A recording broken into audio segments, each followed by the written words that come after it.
Hello and welcome to the 11th annual meeting of the Jefferson County Farmers and Neighbors, better known as JFAN. I'm John Ikerd.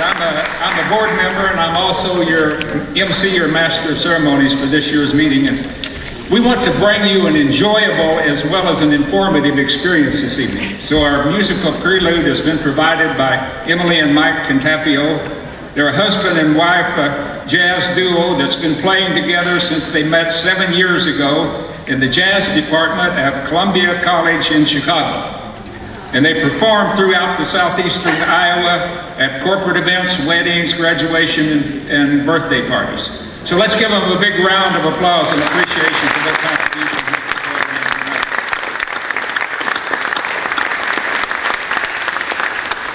So now let's begin JFAN 2017 with another musical message.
Thank you.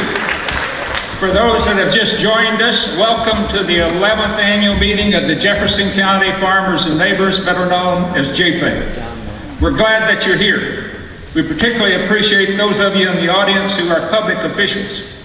We appreciate those that support our cause, and we respect those who don't, because we recognize your common commitment to public service. I've been informed that Representative Phil Miller and Senator Johnson is here tonight. So would you please stand? And all public officials, would you please stand? That's Dave Johnson. I'm sorry, I just struck him up.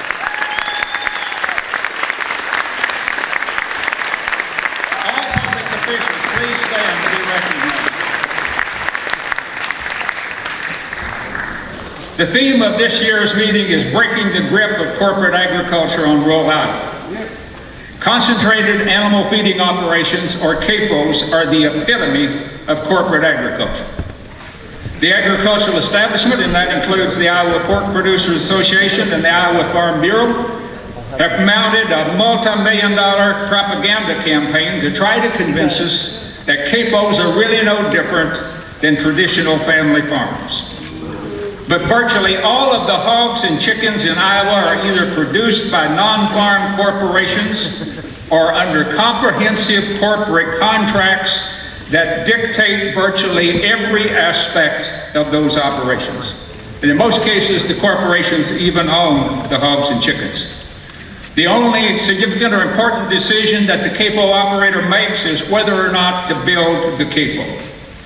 And once the CAFO is built, usually with borrowed money, the operators are essentially locked into corporate economic servitude for the life of the building. These corporations are turning traditional family farmers' right to farm into a corporate right to harm, a right to pollute the air and the water with potentially toxic chemical and biological waste, to threaten the public health, to disrupt rural communities and destroy rural economies. It's time to break the corporate agriculture's grip on rural Iowa.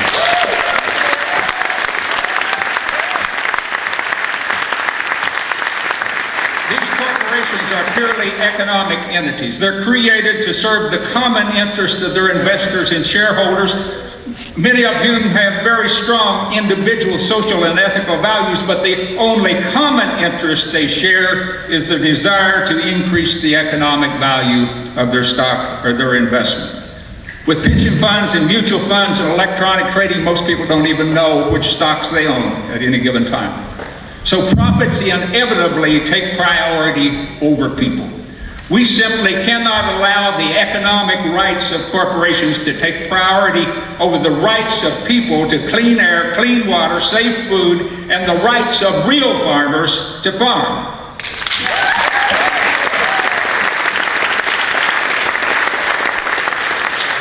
Traditional farming is not just a means of making money, it's also a way of life. Family farms obviously need to make a living, but real farmers don't do things that threaten the health and well-being of their neighbors or their customers. They don't pollute and degrade the soil and the air and the water. The CAFO controversy is not a matter of farm versus town or rural versus urban, but the democratic rights of people against the economic rights of corporations.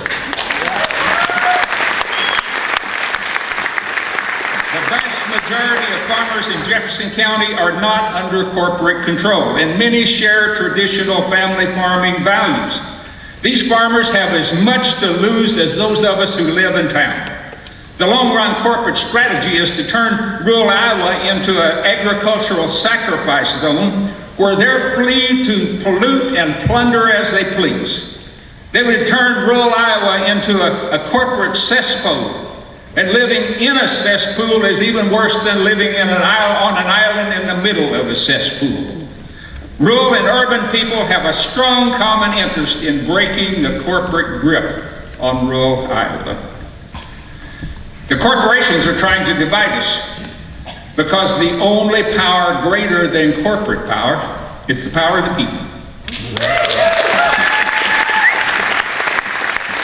Margaret Wheatley, who's a leading thinker on institutional and cultural change, recently identified 3 major trends in American society.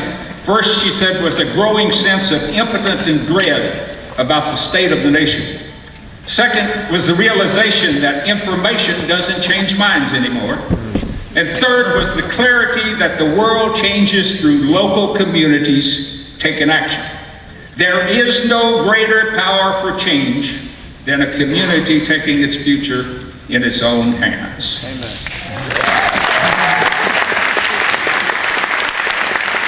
I agree with you. First, I think the prevailing mood in rural Iowa is one of impotence and dread. A while back, the University of Iowa did a rural survey and concluded that the predominant attitude in both toward and within rural communities is that they have no future.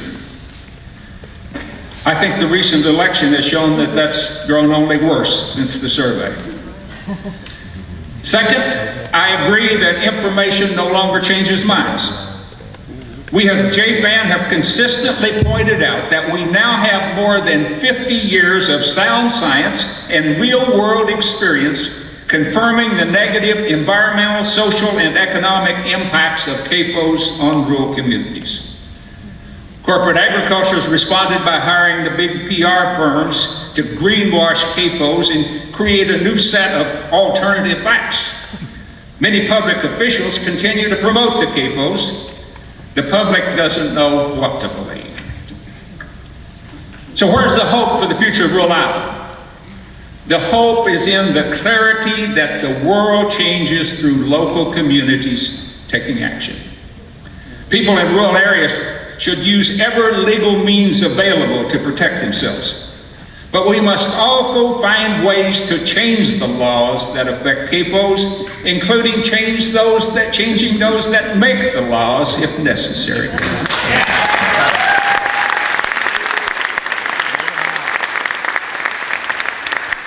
We must come together, farm and non-farm, rural and urban, as communities with a common interest and commitment in breaking the corporate grip of corporate agriculture on our communities. There are still many places in Iowa, like Jefferson County, that have viable and vibrant rural communities. And these communities still have clean air, clean water, scenic landscapes, and people who care about the land and care about each other. These places belong to all of us, rural, urban, farm, non-farm. We know how to produce plenty of pork and poultry without destroying the quality of life in these places. Farms of the future will be very different from those in the past, but they must be rooted in the values of traditional family farms. They must be good places to live and make a living, and also good places to live around. Perhaps the traditional family farm is an ideal or a myth that never really existed. If so, no more so than the ideal of our American democracy. Regardless, these are ideals we must continue to strive to achieve. Our democratic ideal is embodied in our inalienable rights to life, liberty, the pursuit of happiness. Individual liberties tempered by equity and justice for all. The ideal of a family farm is a way to make a living, tempered by strong social and ethical values. Rural people need not continue to live with a sense of impotence and dread. There are positive possibilities for a new and better future for rural Iowa. Information may not change minds, but ideals can change minds. It may not be quick and easy, but together we can create a better future for rural Iowa, because there is no greater power for change than a community taking its future in its own hands. Thank you very much.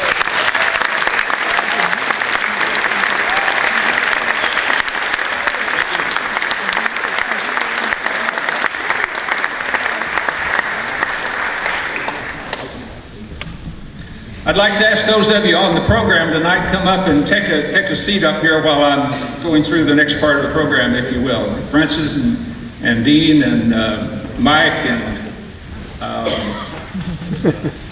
Where's our keynote speaker tonight? Come on up. Alan. Alan Guebert. Are you even? No, Alan. I was talking. Yeah, good to see you. How are you doing tonight? Good. I would like to give special recognition now to the JFAN co-sponsors and partners in this annual meeting. You can get those up on the screen again. They've been up during the time. Solar Powered Radio KRUU 101 FM, the Leopold Group of the Sierra Club, Southeast Iowa Food Hub, Radish Magazine, and Little Village Magazine. We appreciate very much your contributions. That without sponsors like this, we simply couldn't put on this meeting.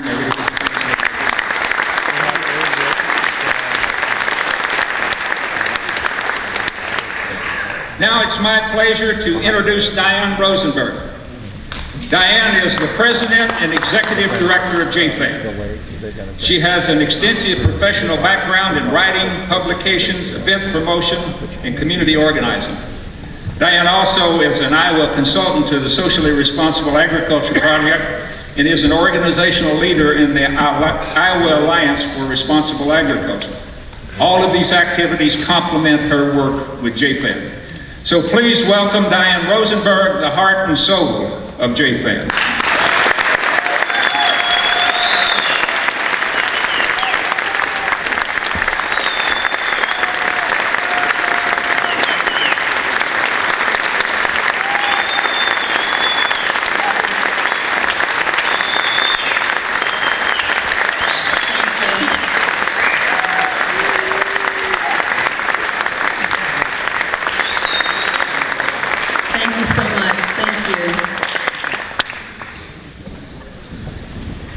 Well, I want to thank you all for coming tonight, for caring about this issue, and for making a difference.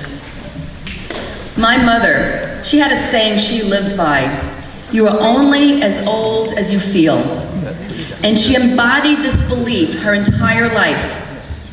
This belief gave her a perennially youthful outlook on life, and I never thought of my mother as elderly. She lived until she was nearly 97. I think for those of us who care about preserving environmental integrity and upholding social justice, my mother's belief can easily be translated to, you are as powerful as you feel. It's easy to fall into the trap of feeling powerless these days. There have been a number of disappointments this year. The state legislature passed a bill that limits damages from nuisance lawsuits. They tried to dismantle the Des Moines Waterworks. They succeeded in defunding the Leopold Center for Sustainable Agriculture, and they refused to address water quality in any meaningful way. Locally, our Board of Supervisors refused to consider a resolution in support of a factory farm moratorium, even though the Jefferson County community came out in force in support. In the face of all this disappointment, it's easy to feel powerless, right? Yeah. It's easy to say, I can't do anything. The corporate ag industry holds all the power at the State House, even here in Jefferson County, right? Yes. Yep. No. I say, hogwash! And let me tell you why. In Iowa, and across the state lines, local communities are standing up and taking their future in their own hands, just like John talked about a moment ago. These communities are powerful because they believe in themselves, and that's what we want to focus on here. First, let's take the moratorium resolutions. Last November, Webster County supervisors called for a moratorium on factory farms until the master matrix was fixed. This came after September's public launch of the Iowa Alliance for Responsible Agriculture with its call for a factory farm moratorium, and JFAN's annual meeting that focused on the moratorium just right after that. More counties followed. 9 altogether from predominantly rural counties either passed resolutions or wrote similar letters. More counties jumped on board, just focusing on the master matrix. Still more signed the Iowa CCI and Food and Water Watch petition to the DNR calling for a major master matrix fix. 17 counties so far saying loud and clear, Iowa, get your act together.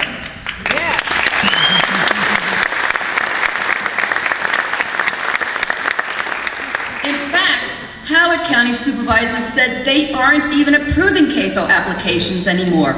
All applications are hereby failed.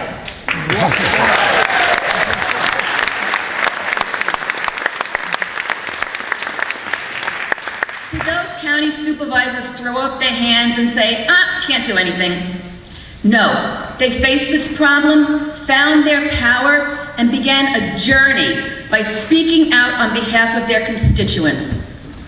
Now let me tell you about some communities also taking their futures in their own hands to break the grip of corporate ag. In Wayne County, Iowa Select, Iowa's largest hog corporation, proposed a 7,500 head sow operation. It's huge. The community was outraged.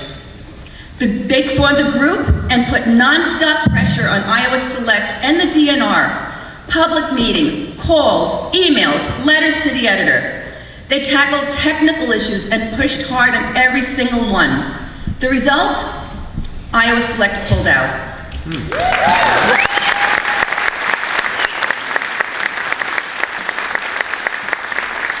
Same thing happened in Clay County.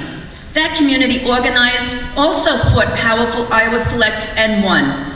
Iowa Select again pulled out. Now last fall, up in Mason City, hundreds of community members organized and worked together to oppose a huge hog slaughterhouse proposed by Prestige. The city council considered tax breaks that this multi-billion-dollar corporation said it just had to have. The community wanted no part of it. Through intensive, ongoing community organizing, showing up at city council meetings time and again, Mason City residents spoke strongly and convinced city officials to reject the tax breaks. Prestige left town.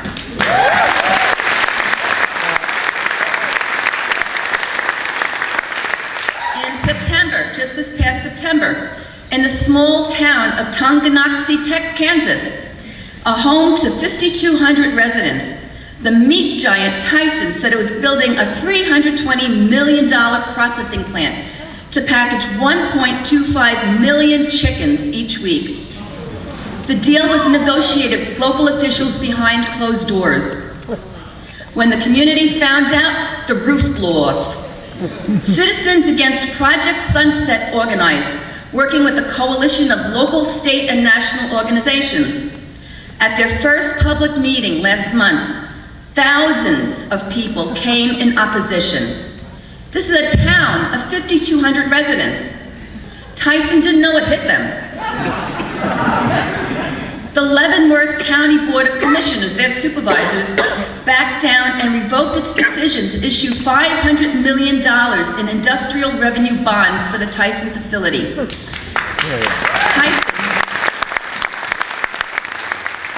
Tyson is now looking for another location. This is what happens when people embrace their power. Howard County.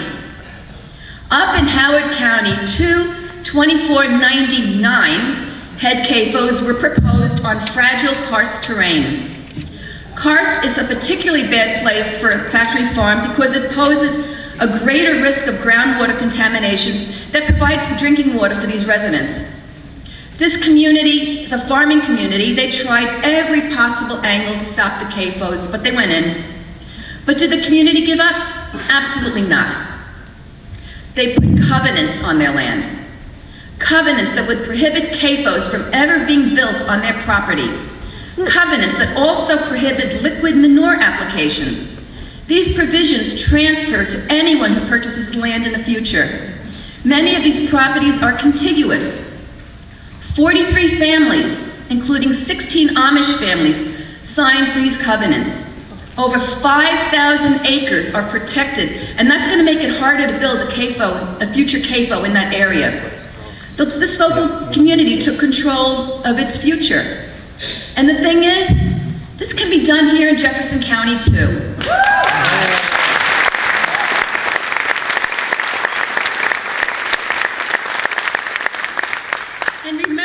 said the state legislature almost dismantled the Des Moines Waterworks, the utility that bravely stood up for clean water in our state? People came out of the woodworks in metropolitan Des Moines to vociferously oppose that bill, and they stopped it this year.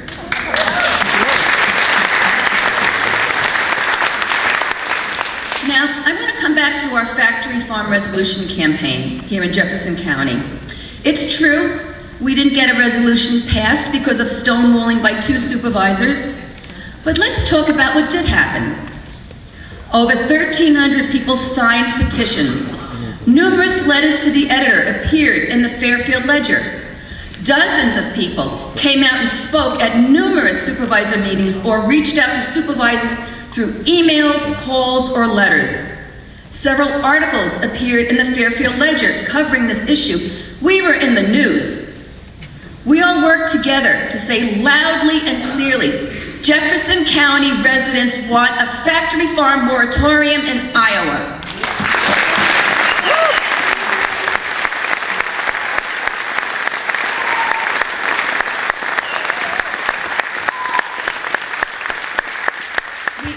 Join hands to keep our stance on CAFOs in the public eye.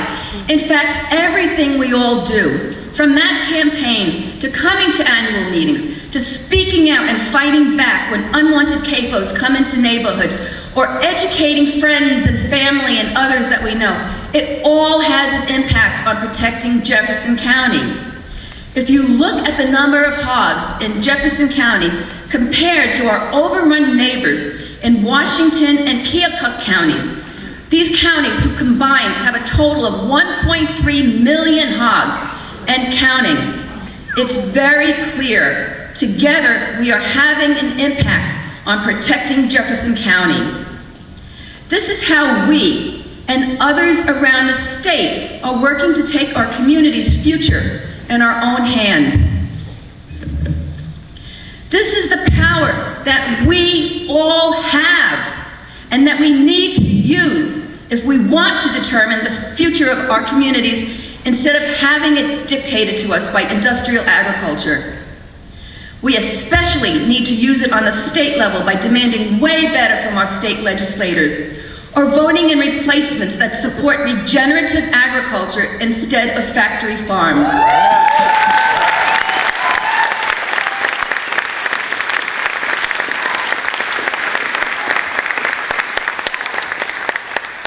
I want to leave you with a harbinger of the rising up that I see in the state. The Des Moines Register wrote a fabulous editorial on October 1st criticizing how the state handles pork production. They listed many important steps that the state could take to fix this broken agricultural system. And then they concluded with the following, quote, if they can't do these things, then perhaps lawmakers should do what county supervisor boards, rural residents, environmental groups, and others have asked. If lawmakers can't provide more local control, then they should pass a moratorium on new confinements. This editorial by Iowa's leading newspaper came about because people are exercising their power and standing up for what is just and right. And I say to you tonight, don't give in to the false thinking that you are powerless. You are not. Feel your power and be powerful. Keep fighting with JFAN to protect Jefferson County and the state. Let's work together to continuously stand for environmental and social justice. Let's work together to implement a factory farm moratorium now. We can all do this. Thank you.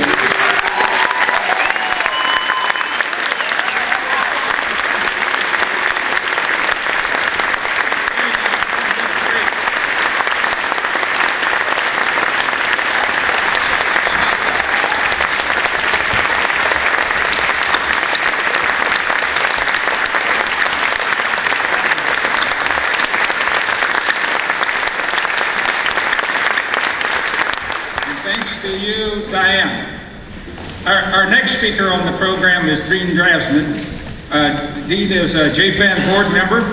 He's also the president and CEO of Draznin Communications, which is a global PR firm located in Fairfield. Among his many clients are best-selling authors Alan Dershowitz and J.D. Vance, who wrote the New York Times #1 bestseller, Hillbilly Elegy, which I identified with directly, having gone up around South Missouri. Dean is going to talk to us about ways that we can support JFAN in us all working together to support you and support each other. Please welcome Dean Draznin.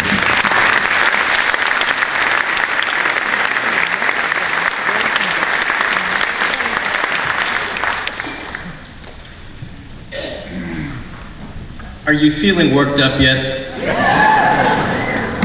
Really? Okay, we're going to split down the middle. Okay. Just theme of the evening is with great respect and memory for our beloved, iconic Tom Petty. Yes. The idea, okay, I want this half to my left. I want this part of the audience to say, "Don't back down." Can you say that for me? Yep. Don't back down. Okay, let's see it on the right. Can you say that for me? Don't back down. Don't back down. Now, who can do it better, the right or the left? Let's try this again, and let's just see how worked up you are. 1, 2, 3. Don't back down.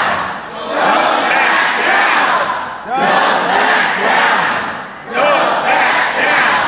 Don't back down. Don't back down.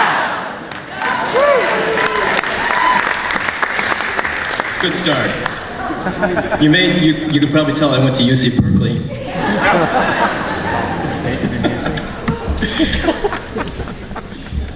The decisions that we make today have consequences that are immediate and also far-reaching. Some of them lasting long after we're gone. Right decisions bring benefits that are highly significant, even life-changing, life-saving, now and for future generations. What we decide today says everything about who we are and how far our vision reached. I'm not being overly dramatic here. As Diane pointed out, look at the graph. Combined, Keokuk and Washington counties have 305 CAFOs with 1.35 million hogs. Jefferson County has 56 CAFOs and 150,000 hogs. That's only 7.5% of all the hogs in this area. What more do we need to know? And I'm going to repeat that. What more do we need to know? I'm going to ask you to prioritize your support for JFAN above all other donations you make this year. Why? Think about it. If we can't stem the invasion of CAFOs in Jefferson County, you might as well throw away all your other plans and dreams, all your personal, educational, business, and yes, even spiritual priorities. There will be no chance of enjoying a productive, healthy life in Fairfield, Iowa, if industrial farming becomes the norm. And we know industrial farming is not really the new face of family farming, as they claim, right? It's something very toxic, small-minded, and it does something terrible. It gives farming a dirty name. How sad. And sadly, it's sweeping across the state, everywhere, except not here. Not yet.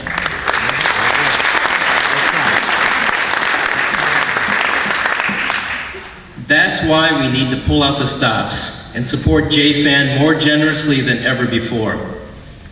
JFAN is the rampart that's pushing against the farming industrial complex when they put in CAFOs against our neighbors' wishes. JFAN challenges the politicians when they seem overly beholden to special interests of big ag.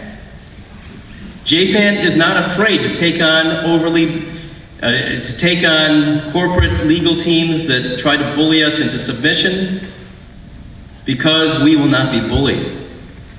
We will not be bullied.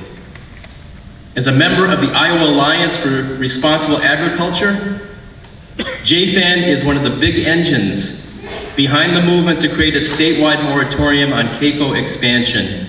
How important is that?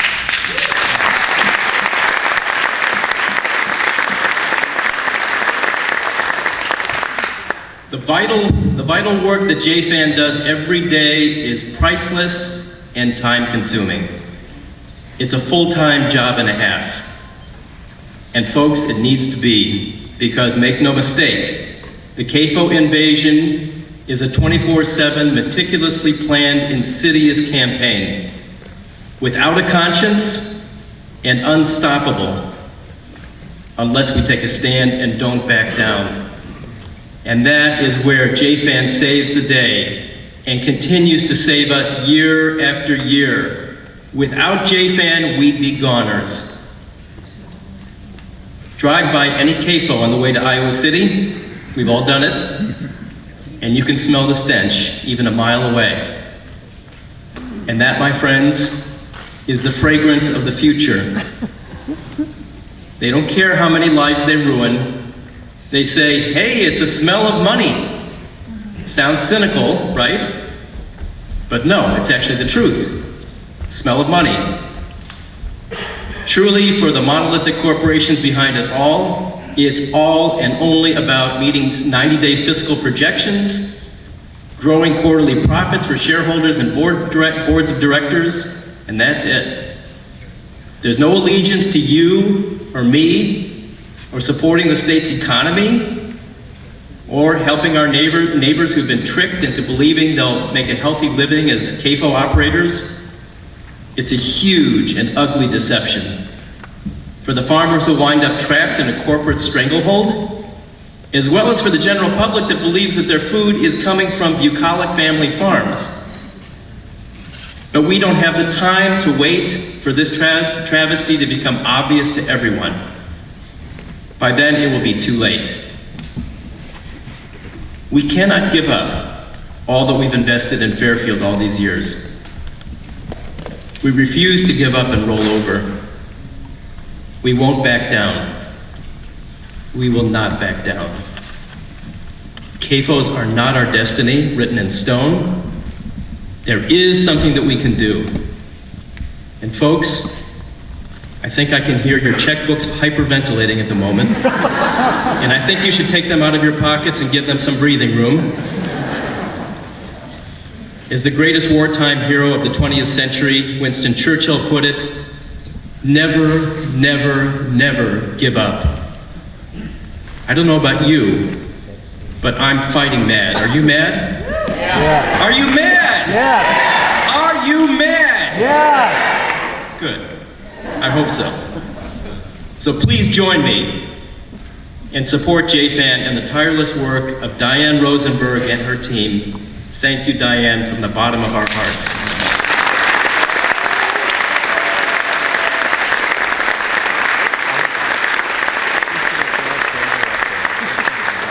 So now it's time to display the courage of our convictions. There are volunteers in the aisles. Can you see them? No. There they are. Wave your hands. Volunteers. And they're ready to take your checks. If you don't have a pen, then they have pens for you. So right now, let's take a few minutes and show our support. And inside the envelope that you've been given, please take out the donation card. Hold it up. Take it out. I'm pretending to hold mine up. Think of an amount that you can comfortably give. And then, please double or triple it. I don't have one. The check, which is tax deductible, should be made out to JFAN. Now comes the time to be bold. This is the time. Oh, you mean this kind of card? We're literally fighting for our way of life, our property values, our clean water and air, Our front porches where it's still possible to enjoy the evening breeze at the end of a hot day and watch lightning bugs blink at each other across the field. Okay, it's okay. It's a We nice all know how beautiful life in Fairfield, Iowa can be, I drove 400. and we're not going to give it up. I drove 430. No, we're not. Thank you in advance for supporting JFAN for another year, and thank you, JFAN, for continuing to be here for us all. God bless you all.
check afterwards when you go out. There'll be an opportunity to pay by credit card. Thank you very much.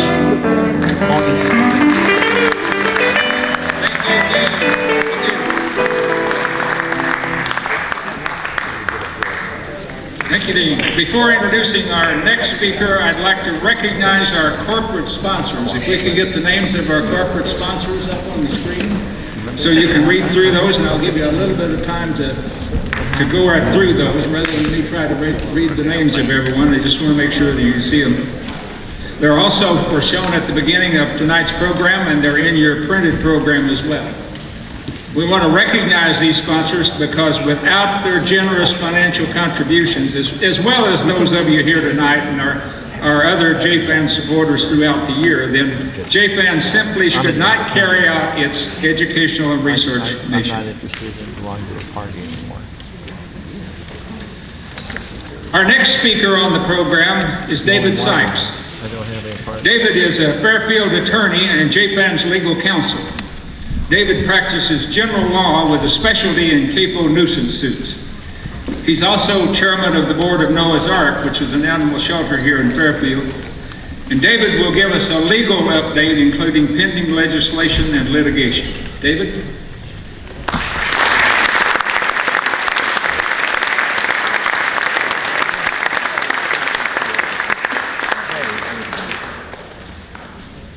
Good evening.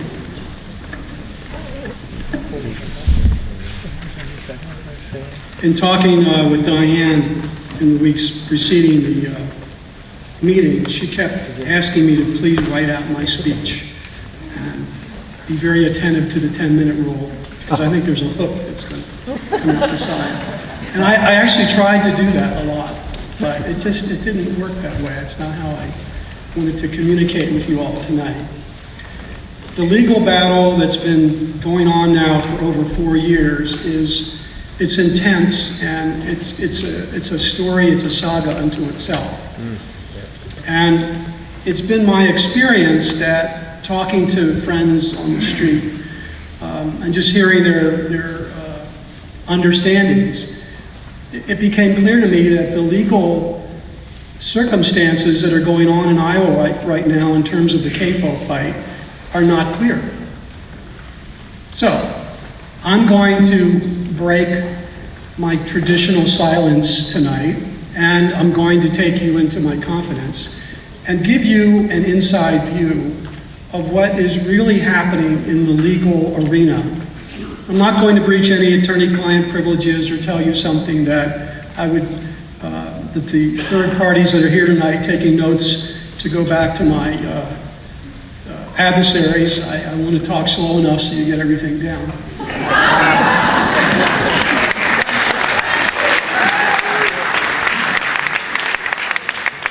But I'm going to share with you some very important points. And to organize my thoughts, I decided to tell you, I'm going to give you 5 succinct points or stories.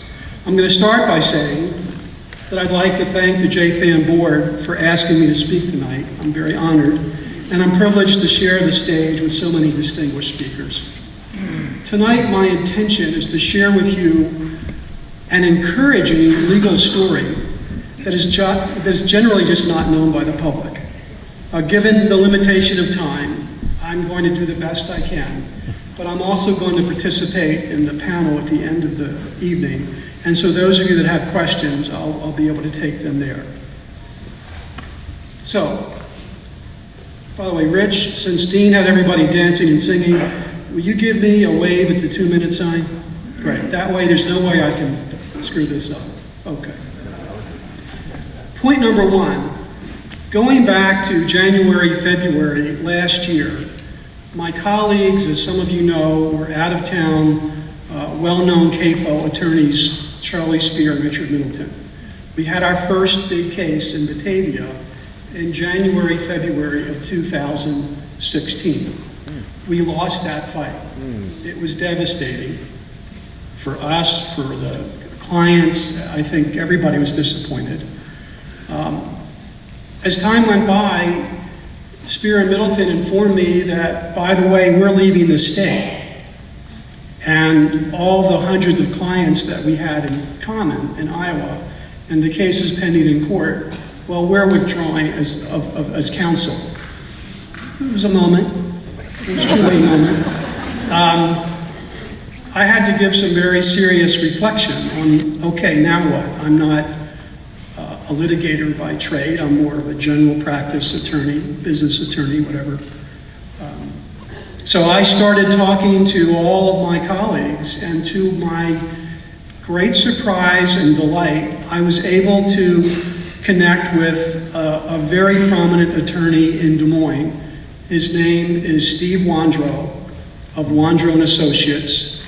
And Steve, who I met years ago, it turns out that when in the late 90s or mid-90s, when Iowa hired counsel on behalf of Iowa to fight big tobacco, Steve was chosen as one of 4 lawyers to take that fight, and they ended up with a settlement from big tobacco for Iowa. I think it was about $1.3 billion. So Steve's a serious player. So I took the cases to Steve, and we looked at them, and again, to my glory, Steve, who himself is an environmentalist and someone who cares very deeply about Iowa, he agreed to take these cases with me. So as we speak,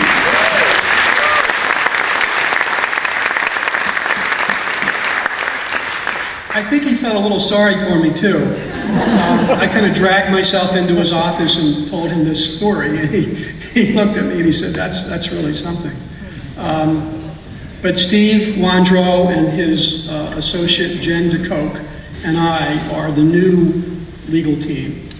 And from that case that was lost in Batavia, we had to step back and analyze the case. I mean, you don't just expect to win everything, although it was sad. We realized that the Spear-Middleton plan was to talk to clients within 2 miles of the CAFO. The court clearly made it very clear that 1 mile or less was really where they felt the nuisance radius was. So we went back and we winnowed our larger group down to about 50 plaintiffs who all are within 1 mile or less, many half a mile, from the CAFOs. And so we now have about 7 cases in court 50 folks, and we were very cognizant of this case in the Prestige case that was also heard last year, and very similar factual patterns to what we have. A family was awarded $525,000 for being about a half a mile down the road from a Prestige farm, CAFO. And they won a trial. And for those of you that understand, you have a right to appeal. The other side appealed. And the Iowa Court of Appeals came down and denied their appeal. Said it was a good case. And so the $525,000 was awarded. And there's good case law on that circumstance, on that case, on the books. So, there's a new team in town. Now, going forward, point 2, of these 7 cases that we have left, there's one case called Hannah Michael versus Valley View Farms, which is also in Batavia, that was scheduled for trial last year, late in the year.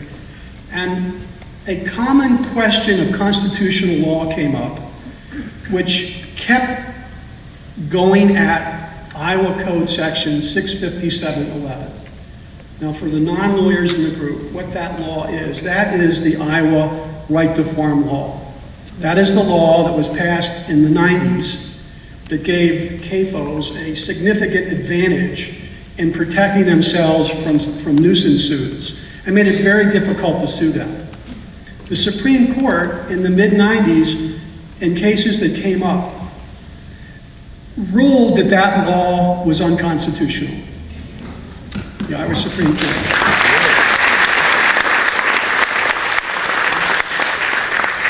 What happened though, in all subsequent cases, the defendants, the CAFO attorneys, kept bringing up the old Iowa law, 65711, claiming that the facts of this case were different enough to still have that law apply. It was different from the case that was ruled unconstitutional, where it was ruled unconstitutional. So we keep battling this law in every case. So finally, with Mr. Wandro, we took the position that this question of constitutional law went across every case, and it's going to keep coming up over and over again, and actually the defendants agreed. And so we mutually appealed this. It's called a interlocutory appeal. That's before the case has gone to the jury. It's during a district court trial. We appealed it to the Iowa Supreme Court. And the Iowa Supreme Court, to our joy, I don't know if joy is the right word, but we're very pleased, they accepted the case. And so currently, as I speak to you, the Iowa Supreme Court is reviewing this Hannah Michael case, and Steve's position is that this law that covers all the cases that are in court today is unconstitutional on its face. In other words, if we win, there's no coming back from that. It's dead. And so that is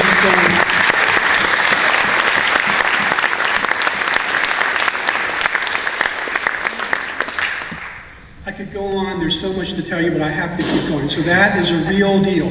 Don't let anyone tell you other than that. Now, point number 3, again, another blow. The Iowa legislature this last summer passed another right to farm law, possibly anticipating the fate coming for the one that's now before the Supreme Court. And it's now called Iowa Code Section 65711A. Brilliant, And it is a tougher law than the law that we now have before the Supreme Court. I'm down to 2 minutes. My feeling is that the law that I've read, this new law, this 65711A, on its face, as I read it, is equally unconstitutional on a number of reasons that I'll go into later if we get into it. And so here's my hope, and here's the indecision or the uncertainty that resolves with us as people looking to stop CAFOs and the indecision for the CAFO industry. If the Iowa Supreme Court comes down and says that this current right to farm law, 657-11, is unconstitutional, it will give a very elaborate opinion. Pages and pages of why. I believe those pages and pages of why will be very instrumental in challenging this new law. Now, many of my cases, in fact, all of my cases that are in court now will come under the old law, just because on a nuisance, you get a 5-year cause of action. And so most of our cases were in the dates prior to the new law being passed. But at the same time, I have 6 or 7 cases for me, people still calling my office with new CAFOs coming up. So it's a matter of time before one will challenge or be in a position to jurisdictionally challenge the new law. Now, this uncertainty that we're facing is the same uncertainty that the multi-billion-dollar CAFO industry is sitting there realizing. It's a two-sided coin, correct? I agree. Point 4. Tell me when the hook comes. Hook is ready. Okay. I filed with another legal partner, Brad Schrader, a senior partner in the Hartung Schrader firm. We filed our first case in Jefferson County last month. It's a case against the CAFO. Our client is within half a mile, and we're going to pursue that very vigorously. So now in closing, 30 seconds, don't hook me. We're now 4 years into this legal fight, and we're making progress. Please do not let anyone tell you otherwise. I've heard them say otherwise, and it's not true. Yes, it's been hard, some disappointments, some change in legal partners, but what would we expect would happen when we kicked a bear worth hundreds of billions of dollars? What did we think was going to happen? They were just going to lay down? No, we're in a fight. We're in a very, very rigorous fight. They say, I've heard it said for many years, that the wheels of justice move slowly. That's true, but they do move, and we are solidly in this game. We will, in time, legally break this grip. Thank you.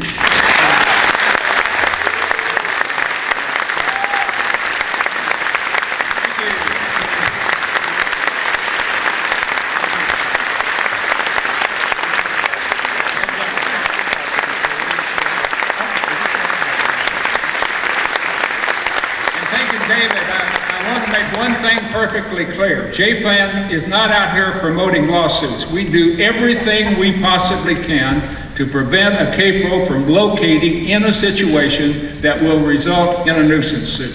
But we're certainly going to support people whenever we can't keep one from locating there, to do everything that's in their legal power to protect themselves from CAFOs.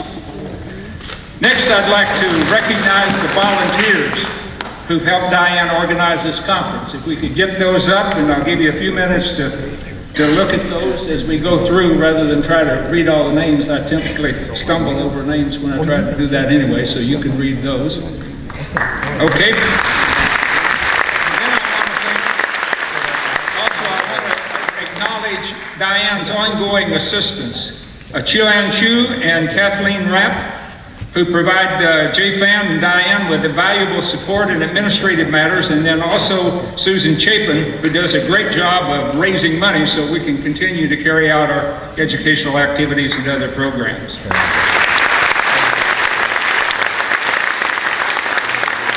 Okay, next on our program this evening is our main event, which is our keynote speaker. And to introduce tonight's featured speaker is a person who truly needs no introduction in Fairfield. It's Francis Tickey.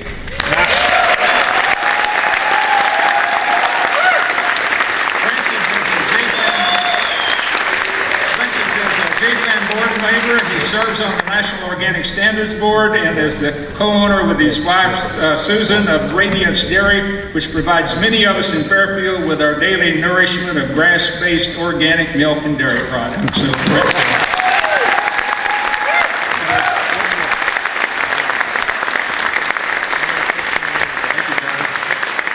it's my privilege to be able to introduce tonight's keynote speaker.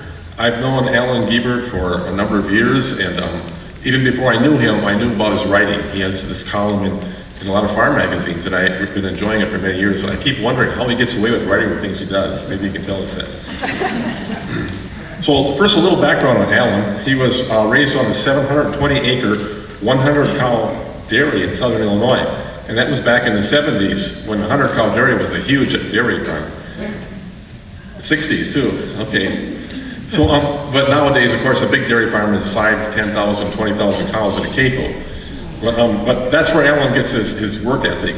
Milking cows twice a day, 8 days a week, right, Alan? So he graduated from the University of Illinois in 1980, and then he worked for a decade in a number of farm magazines, including Professional Farmers of America, Successful Farming Magazine, and Farm Journal.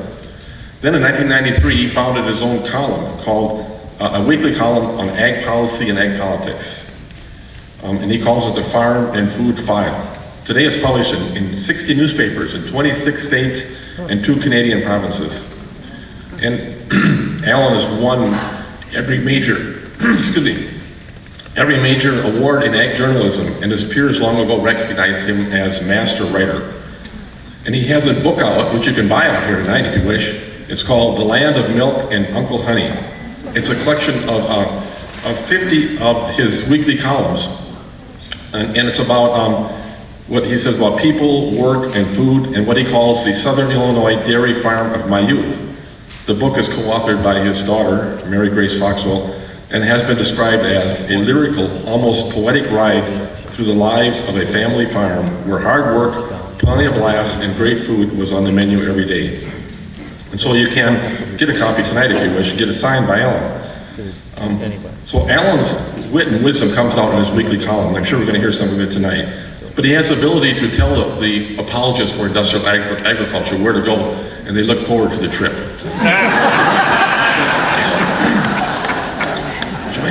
Join me in welcoming Alan.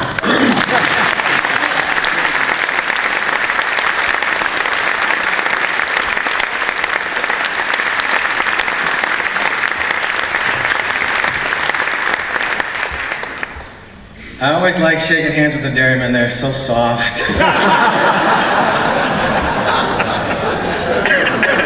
And I don't know who was waving down here. Are you waving me because I was raised in the country? I'm going to wave back.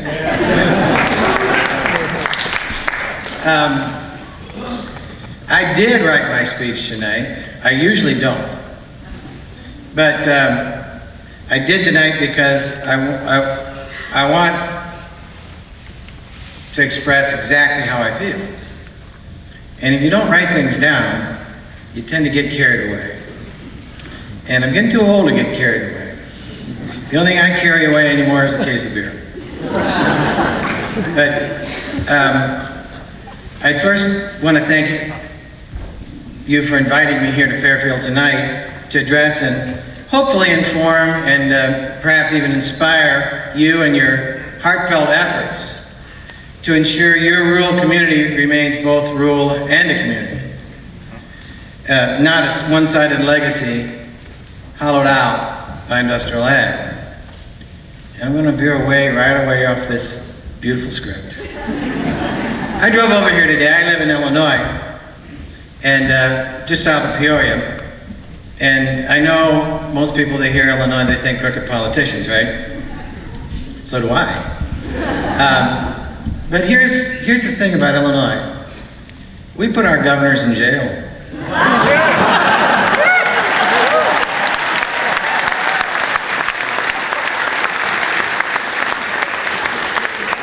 I don't have to tell you what you do with the one you've had in the last 40 years. But I drove the back roads. When I lived in Des Moines, the speed limit was 55 on the interstate. And we had tractors do almost that. And so my wife, the lovely Catherine, and I, and our son Paul, who was 2 years old at the time, he's 38 now, we would take the back roads, 116 from Peoria, then across, all the way up to 34, then through Fairfield and Potomac, and the back way Pella, on Sunday afternoons. Because you could drive 65 on the state limits. Well, I drove that today, and I hadn't driven it 20 years. And I don't have to tell you that I didn't see anything. I didn't see anything. I saw a few combines, hardly any people, and zero livestock. And I thought, my God, what have we done? And how fast that happened. But now I get back on the highway. But I really only have two things that I hope to offer you in the brief time here tonight. First, I want to talk about agriculture's bigness and its increasing number of signs that I see of it cracking and failing. And second, we need to talk a bit about community and what community means in today's agriculture and tomorrow's rural America. So let's just go to the bigness first. I think strength, be it physical or economic, ain't what it's cracked up to be. In fact, it never really was. And if you're for proof, just go ask Goliath, right? I mean, he was a champion of the Philistines in the Bible, if you remember your Bible. And boy, I do. I had 8 years of Lutheran school. A lot of spankings in between. Better yet, go ask shepherd boy David, who with the fervent backing of his friends and neighbors, his community, picked up a couple of rocks and went forth. Now, I think what would have happened that day if we used the modern terms to explain those events that we all are very familiar with, if we use those modern terms instead of the elegant language of the King James Version. For instance, did David have any reasonable expectation of success? Don't think so. What was the cost-benefit analysis of this corporate and personal challenge have suggested David do? I mean, shepherd boy, giant, slingshot, giant, really small rock, still a giant. Well, lucky for us, and lucky for history, David didn't have to listen to the naysayers or the consultants about the algorithm of his success. He simply listened to his heart. And he did what was right.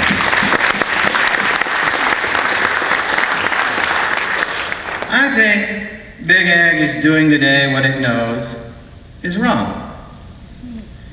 And it knows it's wrong because most of the big farm groups like the American Farm Bureau, American Soybean Association, Big Milk, Big Corn, Big Pig, Big Beef, all of them know they're in trouble with the eating public, don't they? And the proof is simple to see. It's how hard they're fighting you. And in fact, they're fighting the very customers they need. That fight, you know, it reminds me of these three good old boys from Texas who, at least in their own mind, they're the greatest fishermen in the Lone Star State. They'd fished every lake, every pond, every creek, every river, every water trough, every ocean, and they caught fish. They were the best. They were so good, in fact, they got bored. So they decided one winter they were going to go for a challenge. They were going to go up in the dead of winter to North Dakota and catch walleye in the Missouri River. And off they went. But the big adventure didn't start very well. When they got skunked the first day, when that was hard to take. And they got skunked the second day. And oh Lord, the third day, everyone ate fish again. So on the fourth and last day, North Dakota, they went back to the Missouri, and they threw everything in their tackle box at them doggone walleye. They threw stick bait, dry flies, wet flies, minnows, worms, stink bait, everything. And nada. Zilch. Zero. Nothing. Not even a bump, let alone a bite. And just as they were packing up to head back to Texas, in shame, they look across the Missouri River and they see some old Native American pulling in walleye after walleye after walleye. And they just couldn't take it. They finally forced the weakest of the three across the ice, and you go over there and you find out what that guy's doing. So the guy went over across the ice, and his buddies stayed on their side, and they could see him doing this, doing all the no, and then and then all of a sudden he stopped. He put his hands up. He walked back across the ice. His friends, two friends on the other side, said, "Golly, what you talking about? What's that guy's secret over there?" And the guy said, "You're not going to believe this. You're not going to believe this. That guy over there, he drilled a hole in the ice."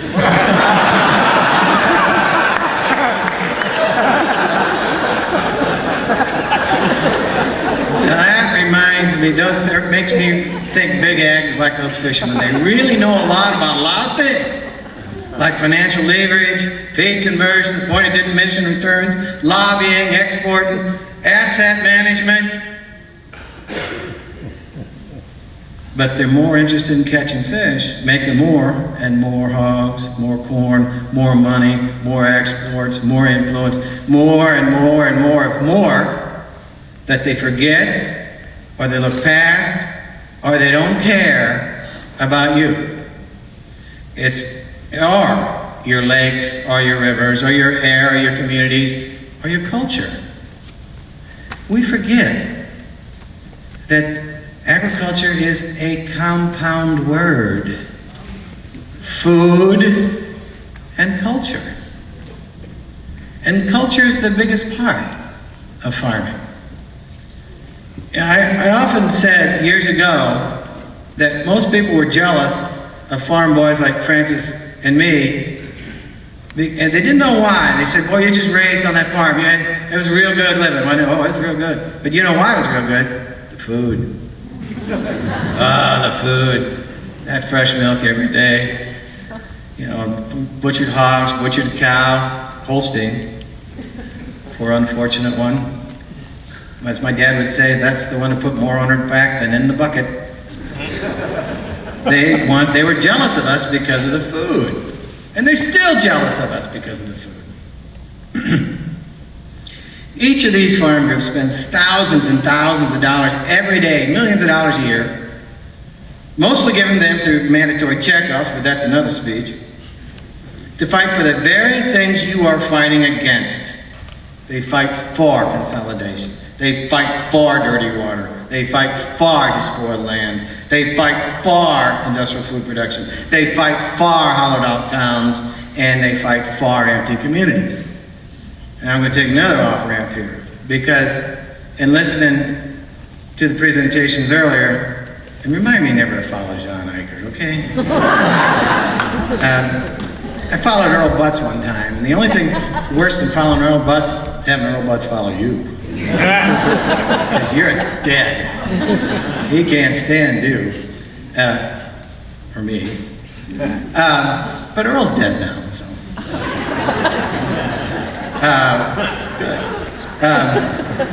Good. Don't tell my mother.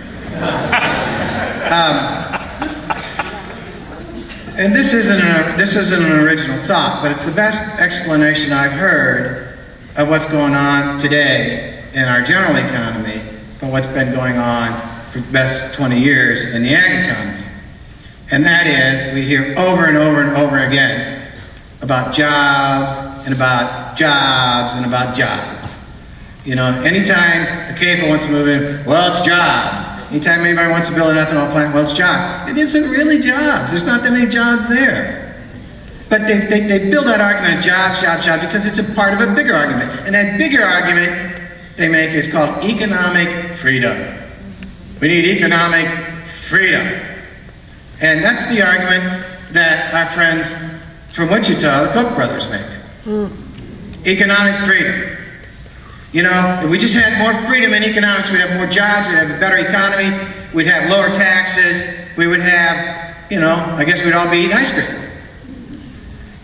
But you know, part of that argument is the way you get more freedom, man, you gotta do away with more rules. You know, you gotta get rid of those rules. Those rules are just so complicated, so complex, they tie your hands and you don't have freedom. It's the same argument the gun lobby makes. You know, freedom. And you know what really, you know why those rules are in place in the first place? Because people put them there, didn't they? And those people put them there because they were voters. And those voters voted in favor of those rules. So you really want to get rid of those rules? Get rid of those voters. And what's going on right now? That's where we are, folks.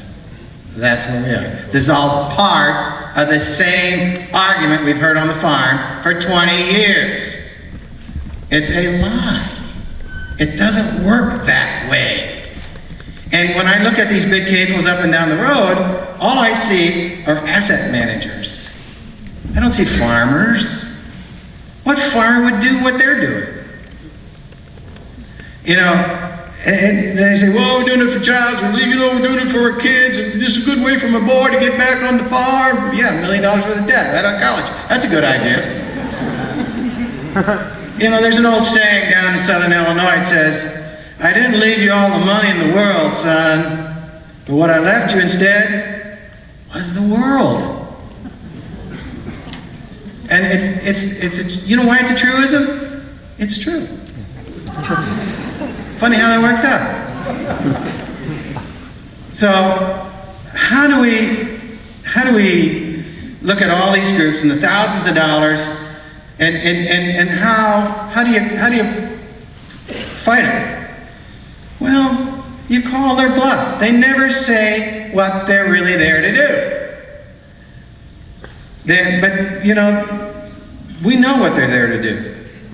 They say big is better, and this is, and then you hear this ceaseless chant.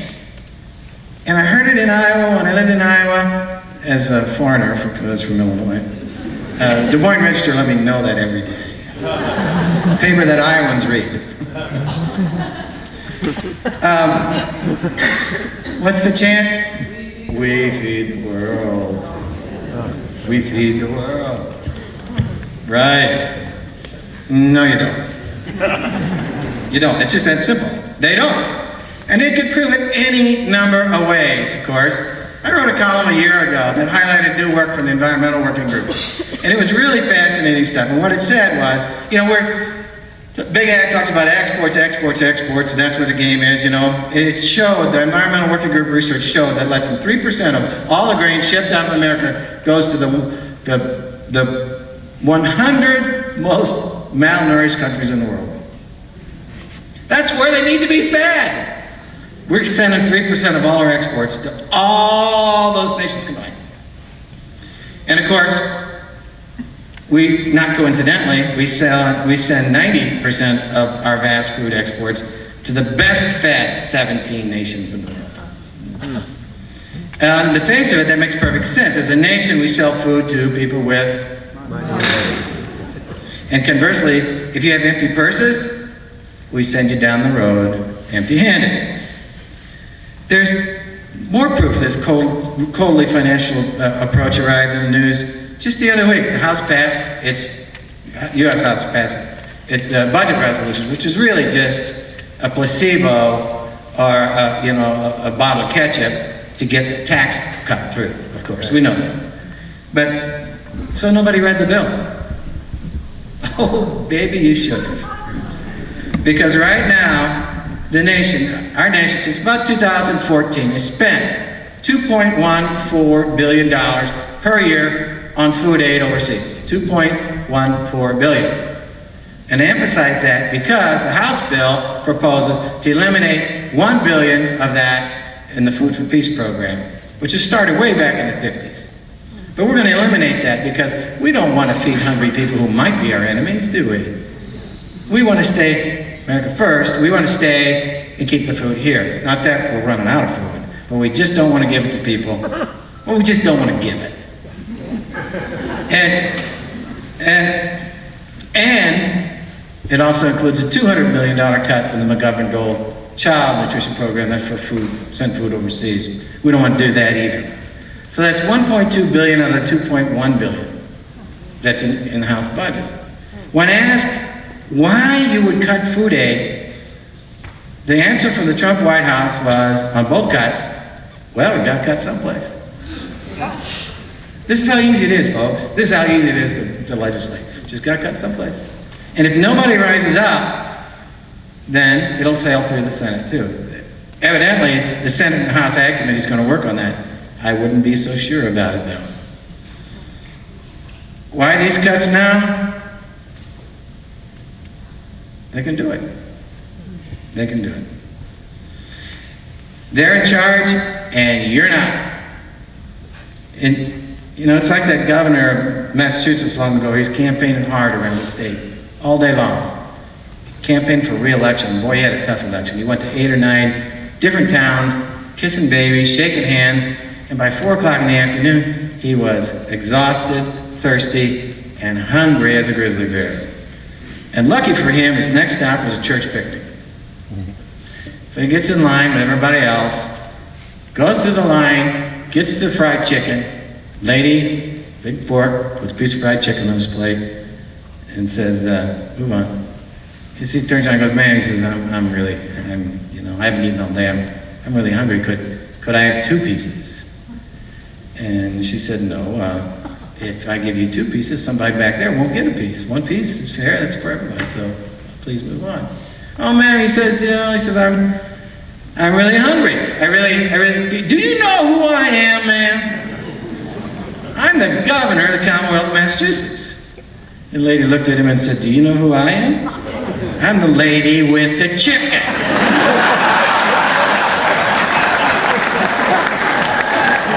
Move on, jackass.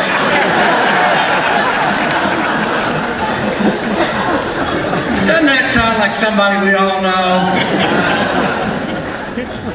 That's Big Ag in a nutshell.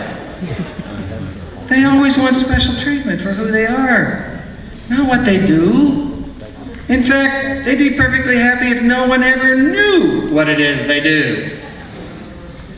Look, if American agriculture truly fed the world, there would be no hungry people in America, right?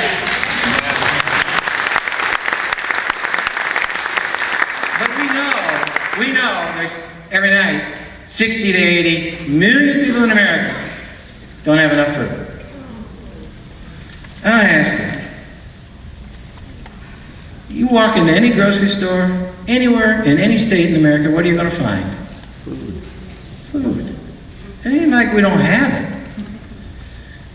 You know, hunger isn't a function of production. It's a function of poverty. You know that, I know that, everybody knows that, but everybody just can't say that. You know, I think of grocery stores. I go into grocery stores, I think of them as the 2 hired men we used to have on our farm. Every grocery store shelf's fully loaded. Shelves groaning under the weight. How can we have millions and millions of hungry people? We have food coming out of our ears because, of course, of poverty.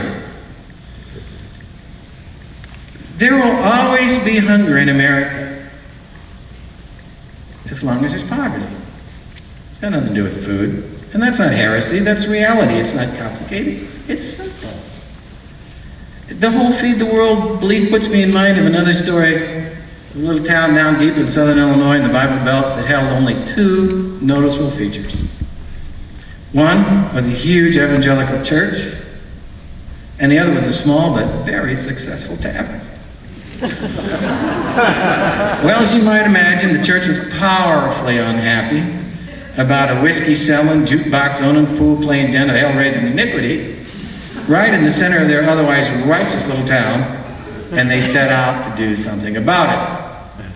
One week, the church spread the word that it would hold a prayer service, that if enough people attended, and those who attended arrived with spiritual determination, they would pray that tavern right off the face of the earth.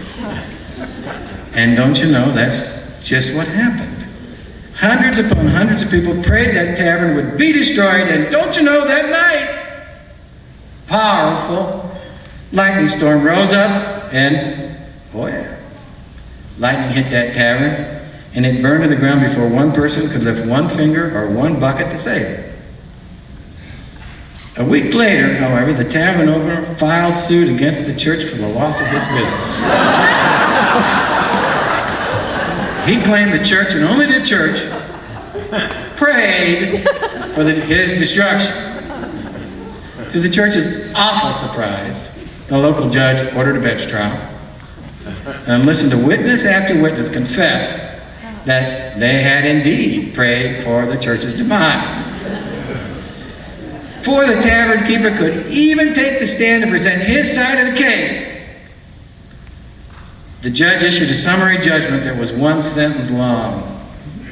And the sentence read in its entirety, "In light of the testimony presented before this court, it is clear to me and the Lord Almighty himself that there's only one person in this courtroom today who believes in the power of prayer."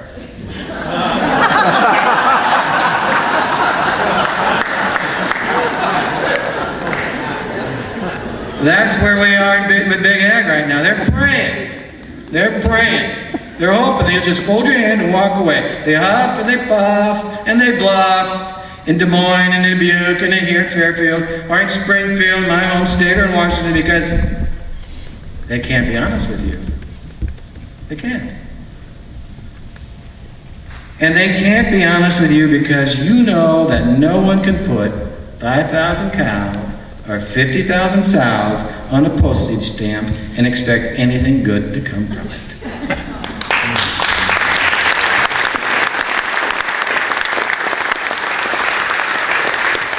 This is where community comes in. As I said earlier, I wanted to talk about community because very, very few in American agriculture talk about it today at all. They'd like you to forget about it.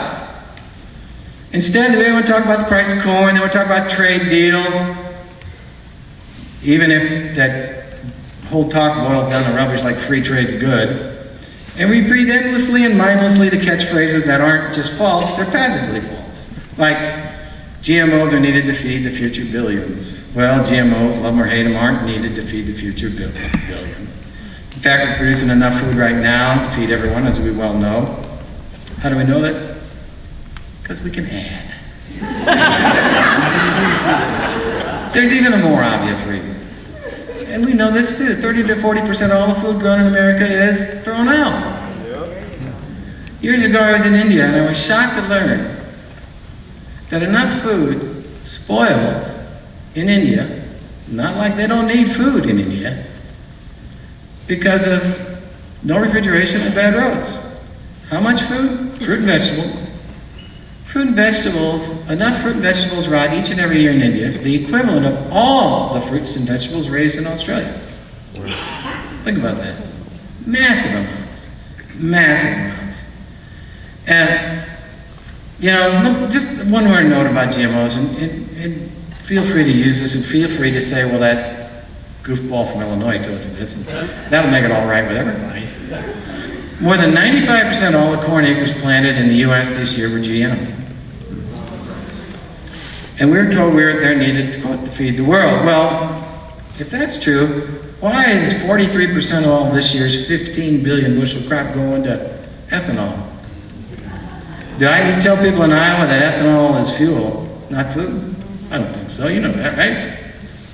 If you put 100% of all GMO corn grown in America every year into ethanol,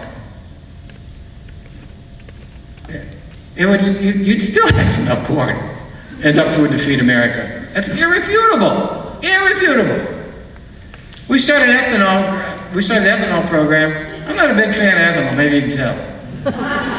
Because I don't understand why you want to plow hillsides that are too steep to plant corn that's too cheap, that grow a crop too big, they have to give away to too many people.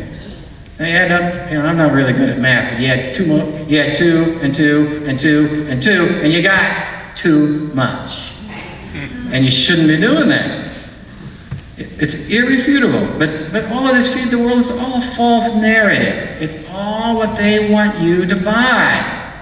They want the public, the unsuspecting, or the consuming public. I hate the word consumer.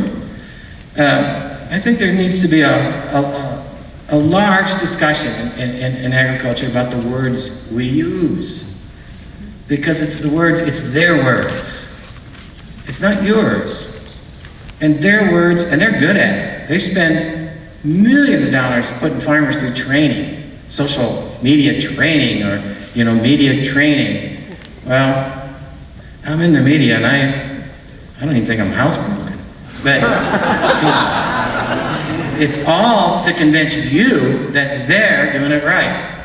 When you know in your heart they're not doing it right. They know in their heart they're not doing it right. That's why they need to be trained, like you do your dog. Words, not just to me, because I'm a writer, but words are really, really important. We use words all the time, we don't even think about it. Another phrase that drives me crazy is human resources. Humans are not resources! They're humans. Coal is a resource, okay?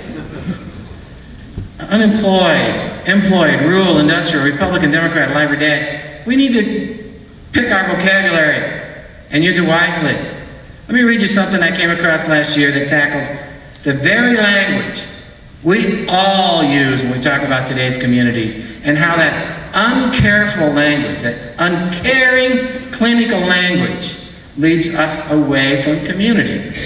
Here's the quote, word for word. To know clearly what industrialization is or means, we need to consider some language. First, we speak of a region whose economy is dependent upon jobs. This word, as we now use it in political cliches such as job creation, entirely disassociates the idea of work from any of the ideas of calling or vocation or a vocational choice.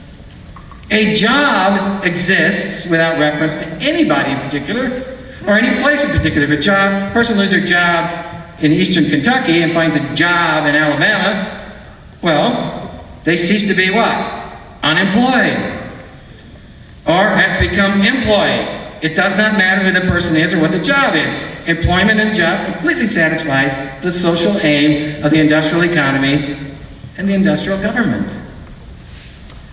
Who you reckon wrote that? Karl Marx? Friedrich Hegel? Bernie Sanders?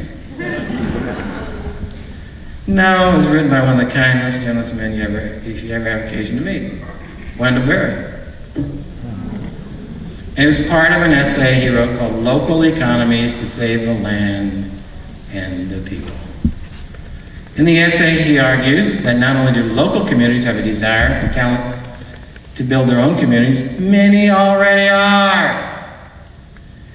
20 years ago, and they're doing it with local food. 20 years ago, you can believe this or not, this is a fact, there were less than 100 farmers markets in America.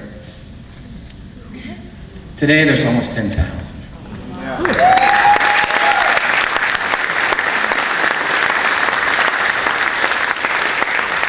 20 years ago, and in certain parts of the South, CSA stood for what? Well, we know what it stands for now, don't we? Who would have predicted this? Well, you could have.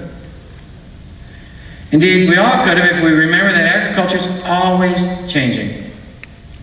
Indeed, one certain constant in agriculture is change. Golly, 25 years ago, there was no such thing as GMOs. 50 years ago, there's a new thing called anhydrous ammonia. And 75 years ago, we were on the cusp of a brand new technology called hybrid seed corn. And judging from some of the gray hair in this room, some of us can well remember relatives who 100 years ago farmed with the highest technology of that day. Horses. The point is, of course, that agriculture, change is the coin of the realm. Every generation has brought change. And not small change, massive change. Revolutionary change. Change always. So what's next? Change. Change? Massive change. Revolutionary change. So the only question now is, who will be the next generation's change makers? I think you and I both know it won't be John Deere, or it won't be the big meat packers. Pretty sure it's not going to be Monsanto, and it won't be Kraft. Even more obvious, it won't be Congress, it won't be the Farm Bureau, it won't be the hired hands of yours in your state house, or DNR, or the CAFO down the road. It will be some individual, it will be some group that's working right now to invent tomorrow. Is that you? Is that your group? Are you the revolutionaries of tomorrow? You don't look like it.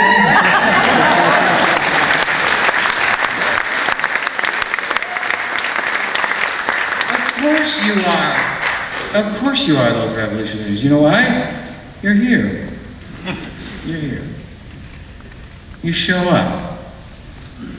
If people showed up, probably wouldn't have to be here.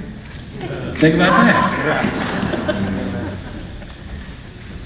I have just one final note to add, and I would be remiss if I came here as a Missouri Synod Lutheran just 12 days before the 500th anniversary of Martin Luther, that fat little well-read German monk, nailed 95 theses on the church door in Wittenberg.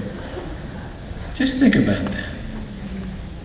One guy with one hammer and one nail built the world. Tore down certain parts of it. Luther, you remember, did not set out to be a revolutionary. His only goal was to reform the church he deeply loved. He fought for that reformation in print, and he fought for it in the pulpit with all the intellectual and physical force he had for years. And his reward, that beloved church gave him the choice that he either recant and get back in line, or he'll be burned at the stake. Remember what Luther said? He said he couldn't, because, quote, "Here I stand, for I can do no other." Think of the courage it took to say that. Think of the courage it took to think that. Well, what do you believe? What do you think? Well, say it. Live it. Be it. You'll change the world. Thank you.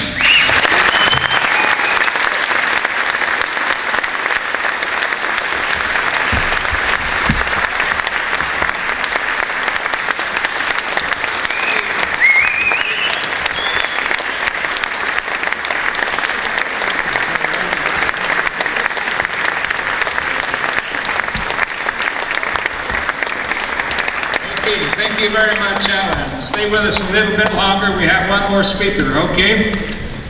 We hope by now that you're convinced that we have a possibility for a better future for farming and for rural communities. And what it takes is empowering communities, to use the power of communities.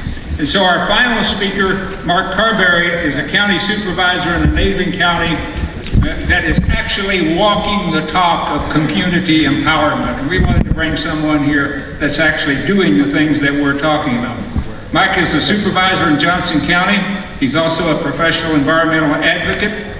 He actively works on issues of sustainability, clean energy, regenerative agriculture, and clean water. He sits on the board of the Iowa Sierra Club, the Iowa Wind Energy Association, and the 1,000 Friends of Iowa Association, among others. Unlike Jefferson County, the supervisors of Johnson County have not only discussed, but they've actually passed a resolution calling for a statewide moratorium on CAFO. So welcome, Mike.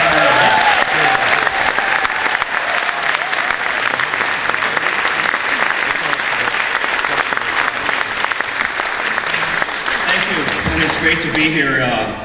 I'm from the People's Republic of Johnson County, so I feel quite at home in Fairfield. just as many Priuses here as in Johnson County, and maybe even more electric cars than I drove my Volt down here. And so I'd like to thank Diane Rosenberg for inviting me down here, and also for putting me after Alan. It's a hard act to follow.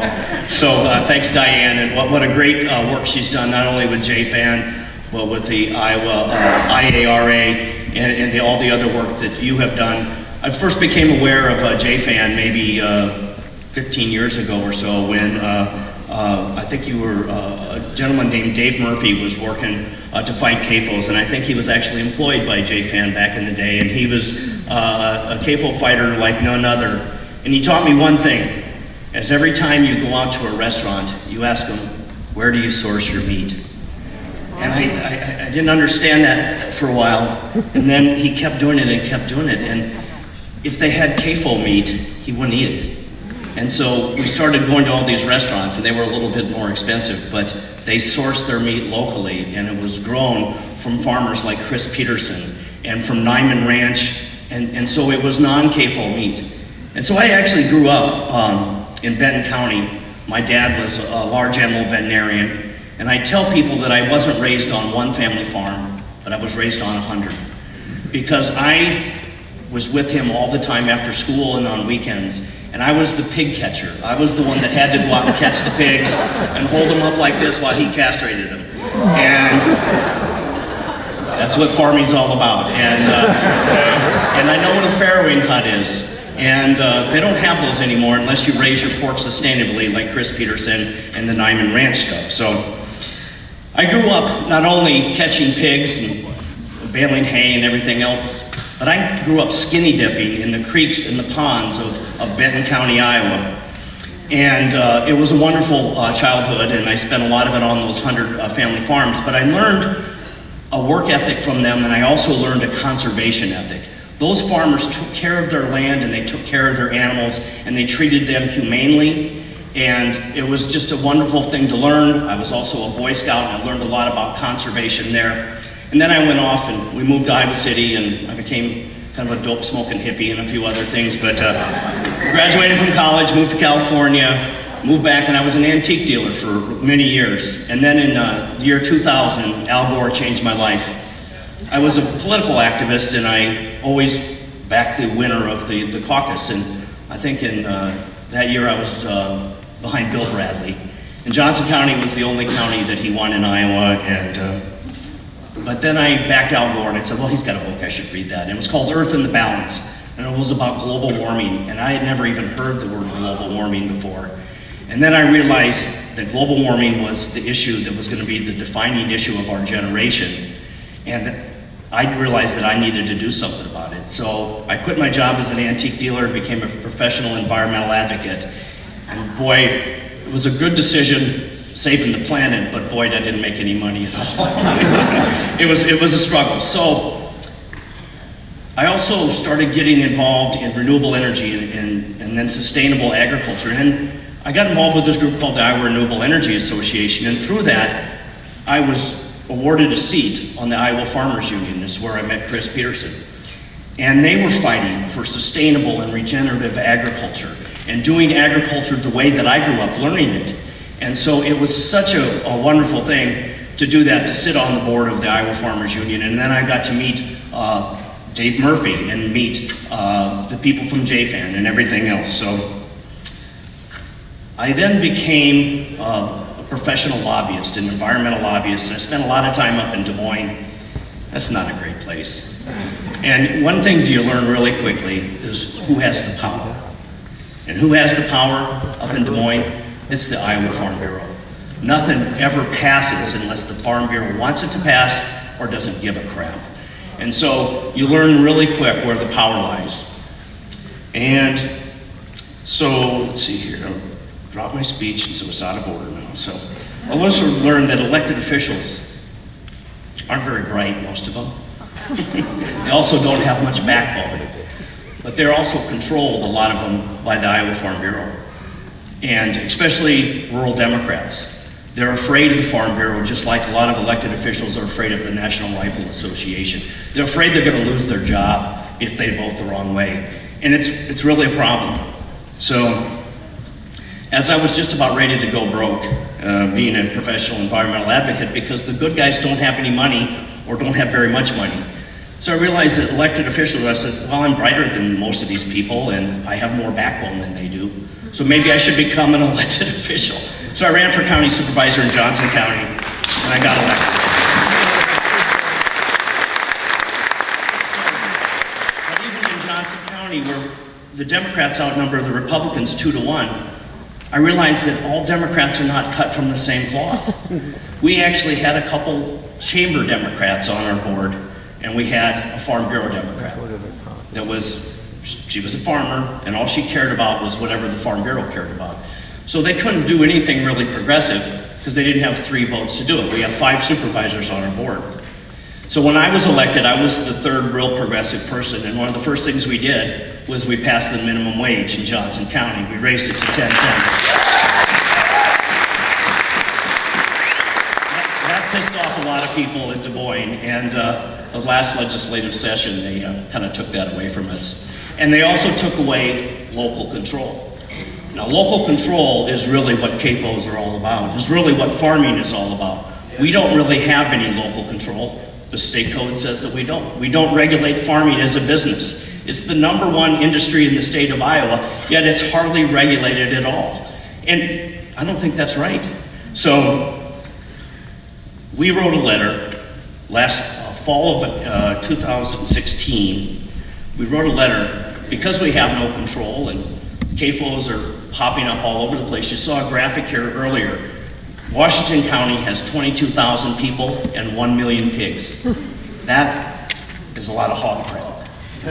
And we were trying to get them to stop coming into Johnson County, kind of bleeding in from the south.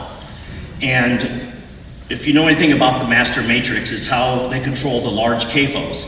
But you have to have over 2,500 hogs to qualify for the master matrix. Then you get to self-score it if you're the operator, and you only need 50% to pass. Well, I went to school, and if I got 50%, that's an F. That's a failing grade. But the DNR says, we'll pass you. They pass 98% of all CAFO applications. But if you're under 2,500 hogs, you're between 1,250 and 2,500, then you go through the master matrix. And that's not the master matrix, manure management plan. Not much, you just tell them what you're gonna do with your manure. But if you're under 1,250 hogs, you don't need the master matrix and you don't need manure management plan. You can just build them and you can stack them up like cordwood. And that's what they've been doing in Washington County, and that's what they've been doing in Johnson County. And we sent a letter to try to stop that. The DNR found earlier this year 5,000 undocumented CAFOs. 5,000. And that's a lot of hog crap. And what that is most of those are those small little CAFOs that are under 1,250 that have no manure management plan and no master matrix. So huge loopholes. We sent the letter, no response. To the DNR, to IDALS, nothing. But then I found Diane Rosenberg and the IARA, the Iowa Alliance of Responsible Agriculture, which JFAN is a driving force of. And they said, why don't you join as a county, or I personally joined, and then I took back the moratorium language to our county supervisors. We wrote a letter, and we're one of the first counties to pass the moratorium language, and I think there's 17 counties now that have passed moratorium language asking the state to stop new CAFOs. So that's actually good.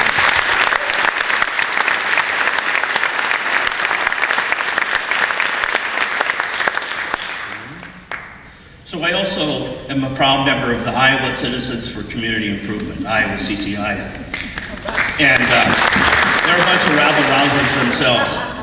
And they've also have moratorium language, and they are asking for a moratorium on CAFOs until we get to less than 100 impaired waterways. Well, 100 sounds like a lot. Well, so the question is, well, how many do we have now? How many impaired waterways are in the state of Iowa? 765. Bingo. Thanks, Tom. 765 impaired waterways in the state of Iowa. I can't skinny dip anymore. Too much dirty, filthy water. So that kind of pissed off the Farm Bureau in Johnson County. They started to come after us. They said, why do you use all this bad language? Factory farm, industrial agriculture. And I said, that's because that's what it is. That ain't farming. I grew up on a farm. I grew up on 100 farms. What you're doing is not farming. And we all know that. It's industrial agriculture, it's factory farming. They don't own the hogs. It's wrong. Iowa has 23 million hogs and only 3 million people.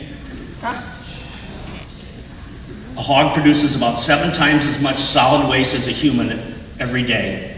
So there's 7 times as many hogs as people and producing 7 times as much solid waste. That's 49 times as much manure per day that hogs create than we create. That's a lot of hog shit. I'm sorry. That is, we need to do something about it. And what we really need to do is we need to start electing officials that have a backbone and that can stand up to the Farm Bureau.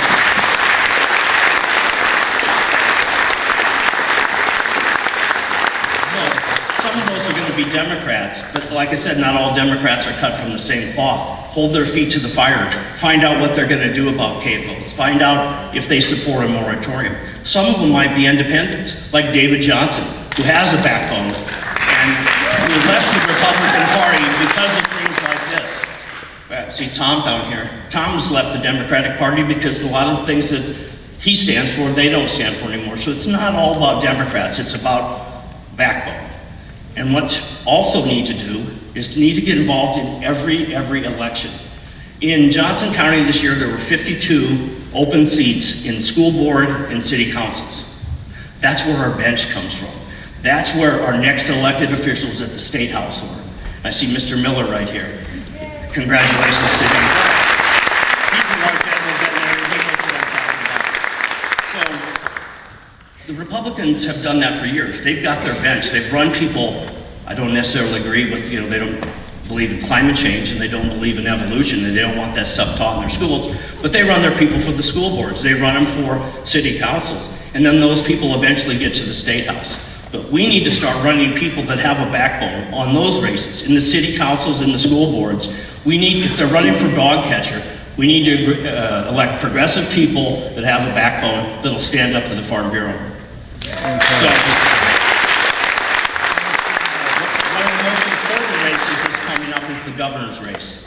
So we also need to elect really bold progressive people to be a person to be the next governor of the state of Iowa, because we need to stop a lot of the stuff that's coming. Right now they have the trifecta. They have the Republicans have the House, the Senate, and the governor's office. The first thing we can do is elect a Democratic governor with some balls. And then we can stop some of the bleeding, we can stop some of this other hog shit that's coming down. Excuse my French, but my mom wouldn't be happy with that. So, one of the things is, even the Des Moines Register agrees with that, and someone already put this up. Iowa needs to put pigs over people, but it also needs to put pigs over profit and over politics. The people need to have their voice, and you are that voice, so get going. Oh, I see. We need to vote in every election. So the Farm Bureau also has something, a little campaign called America Needs Farmers. This is what the University of Iowa football team wears this on their helmet. It's kind of funny that it's not Iowa State University. But yeah, America does need farmers, but America needs family farms. It doesn't need factory farms. So I'd really like to redesign this logo and either put a slash through it or put 2 F's. America needs family farms. And that's what we need. We need to get back to farming the way that I grew up farming, the way Alan grew up farming, the way Chris Peterson still farms. Because, God damn it, I want to go skinny dipping again. That's all I got. Get out there and vote.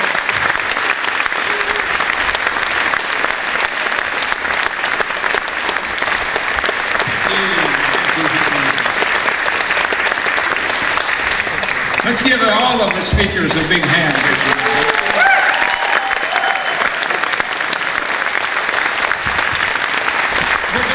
We're going to take about a 5-minute break now, and I know some of you will probably take this opportunity to leave, but I want to tell you, if you do or leave at any time during our panel discussion, we'll come back, we will be able to answer any questions, and you can ask us any questions, any of the speakers, we'll all be back here. That's related to anything any of us have said or related to CAFOs and factory farms. So let's get the first question. I've got a boot on. Okay, go ahead. I'll repeat it for you. I want to ask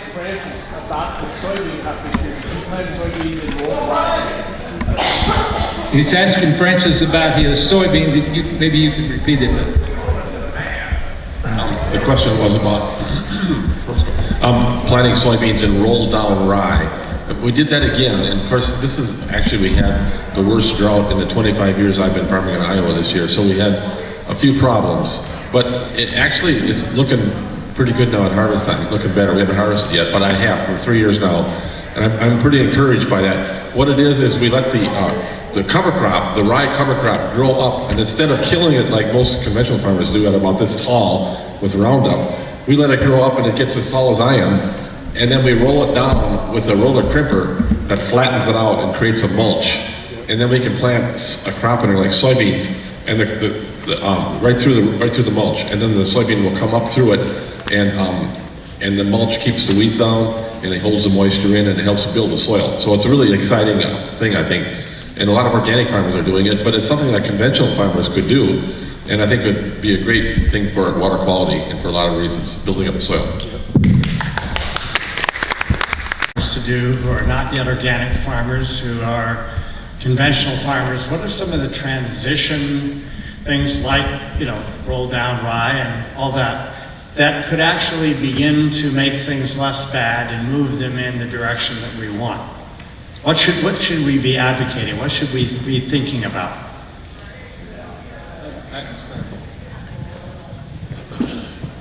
Well, I think the first thing is for a conventional farmer to change, they have to already be thinking in that direction. I don't think you're going to change anybody's mind by anything you say. But I think there's a lot of farmers out there that feel trapped sort of in the conventional farming system that they're in today, and they're not comfortable with it. And so I think those are people that aren't comfortable with that system and would really like to find a way to transition. The ones that I've talked to that have changed, I think one of the most important things is to not talk in terms of, okay, you're going to change the whole farming operation overnight. That you're going to pick out something that they're interested in, whether it's cover crops or fruit or vegetables or some other kind of alternative crop, or whether it's alternative kind of livestock. Then do it on some part of their operation. Do it on the back side of the farm if you want to, so your Farm Bureau friends won't see you. And then, so you don't have to think about it. And then kind of get comfortable with it and make the transition sort of gradual. Now, if you've got somebody that's already, all into organic or sustainable or something like that, then that's a different issue. But you talked about conventional farmers. I think they've got to do it a little bit at a time, and then as they see it's working from them, then they'll put it out front where other people can see it. I think a key thing is that we need to have something growing on the land all the time. If you look around Iowa in the wintertime, you see all this bare soil and no crops growing, and that's not the way nature is. The way the soil is developed is with a prairie. And think about it, we have some of the most productive soils in the world, but when the last glacier left 12,000 years ago, there was no soil at all. And these perennial crops, these prairie grasses that help make it happen, created the soil. Since we've been farming, we've lost half of our topsoil and lost 60% of our black organic carbon. So we've been deficit spending our ecological capital all these years. But if we begin to so we have something growing all the time on the soil, we start to rebuild that. We start to mimic that process of nature that created soil in the first place. So I think that's the first thing that we can do. And then if we can reduce tillage, and organic farmers have to struggle with that, but I think with this cover crop system that we're trying to develop, we can start to reduce tillage as well. Iowa State just released the second of a really important piece of research. And the guy who did both of them, his name was Matt Liebman. And he used to be at the Leopold Center, and probably still is, but somebody's got to turn the lights out, I guess. But his first piece of research had a 5-year crop rotation that included oats and alfalfa, or oats and legumes. And he proved that it could be as profitable, because that's all modern farmers want to talk about. They want to talk about money, money, money, money, money. Well, I can't make any money doing that. Well, they're not making any money doing what they're doing now. So Matt showed how they could incorporate 2 and 3 other crops in a 5-year rotation and make more money. Now, he just finished a study. He was a co-author, I believe. A younger assistant did the work that showed about how he had prairie strips. Did you see the pictures? About prairie strips. And he literally took land out of production and grew corn or soybeans in between these strips. And you know what happened? It yielded as much or if not more. Farming less, saving more soil, and replenishing what was there. I mean, it's not like it can't be done, because it is being done.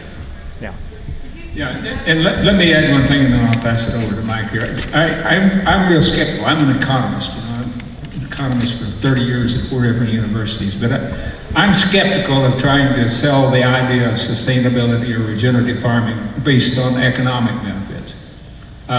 Because even if you adopt this certain kind of strategies, you said, okay, it'll be more profitable, maybe it will be.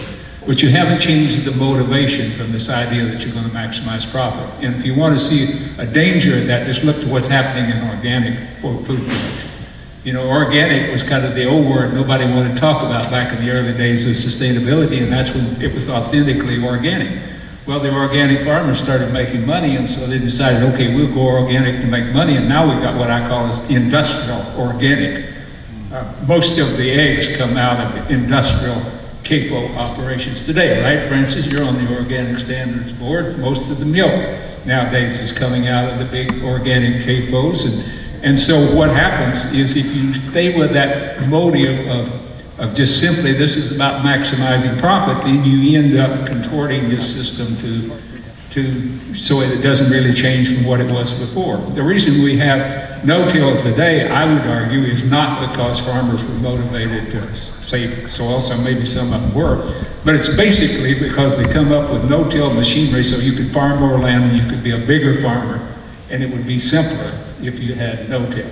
So is that really changing the name of the game? So I want to start with this idea of farmers farming as farming really should be. It's a way to make a living, but it's also a way of life. It shouldn't only be in farming, it should be everything we do. The question is, how does a conventional farmer transition into doing it more sustainably? And my answer to that is ask the people that are already doing it. Ask Francis Tickey, ask Chris Peterson, join the Practical Farmers of Iowa, join the Iowa Farmers Union, use the Googles. The information is out there, and go ask the experts. I don't think a farmer would have to do it all at once. I do believe a transition would be the way to do it, and I'm not sure you have to hide it in your back 40. Maybe you can wear it as a badge of courage, but you know, I'd be proud of it if I were you. Who's next? Yes, I have a question that might be something that David Sykes could address, or maybe all of you.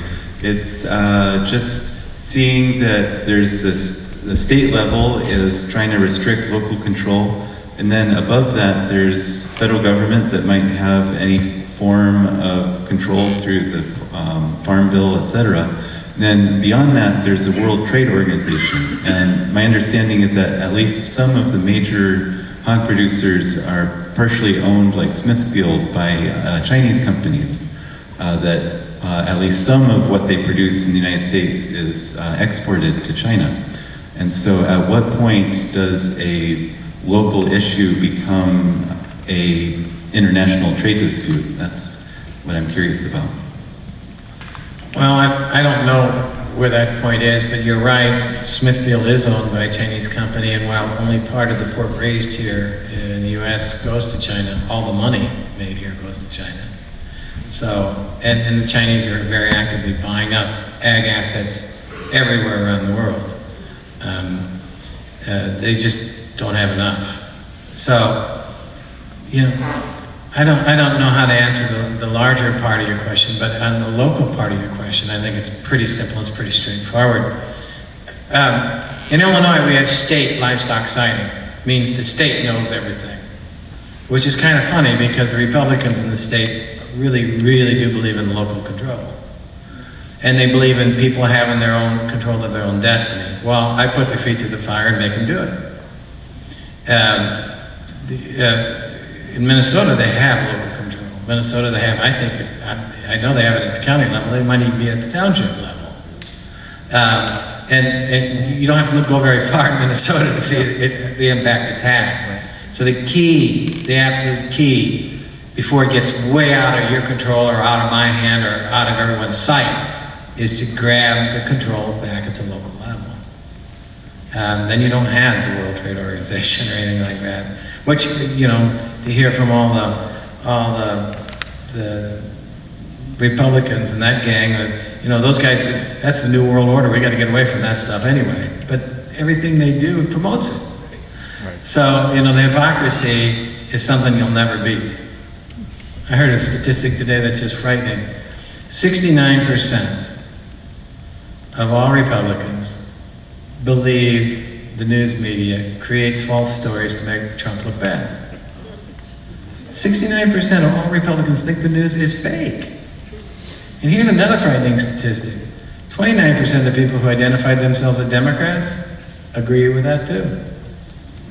That's how far down the rabbit hole we've gotten at this fever pitch national level. You got to bring it back down here, where you look people in the eye and they're your neighbor and you go to church with them, or you buy a car from them, and you got to say, hey, just ain't doing that. Just ain't doing that, buddy. And it has an enormous impact. Ask my neighbors. Well, I think it goes back again to we're giving economics priority over everything else, because if you want to have maximum economic efficiency, you remove all economic boundaries. You don't have local control, you don't have state control, you don't have national control, you have a single global economy, seamless global economy. So the corporations can be free to go anywhere in the world and exploit every resources until they're absolutely all gone. And that makes economic sense. What they want is no local control as long as it has to do with economic issues. If it's purely social issues, then they want local control. So until we deal with that big issue of being addicted to this idea of more and more cheap stuff, then we'll continue to be hostage to this whole thing of lack of local control. So I was talking about local control earlier, and the Republicans used to preach in Iowa local control. And so, except that when it came to CAFOs 15 years ago, and then they started going away from that. But what they really want is not local control, they want power.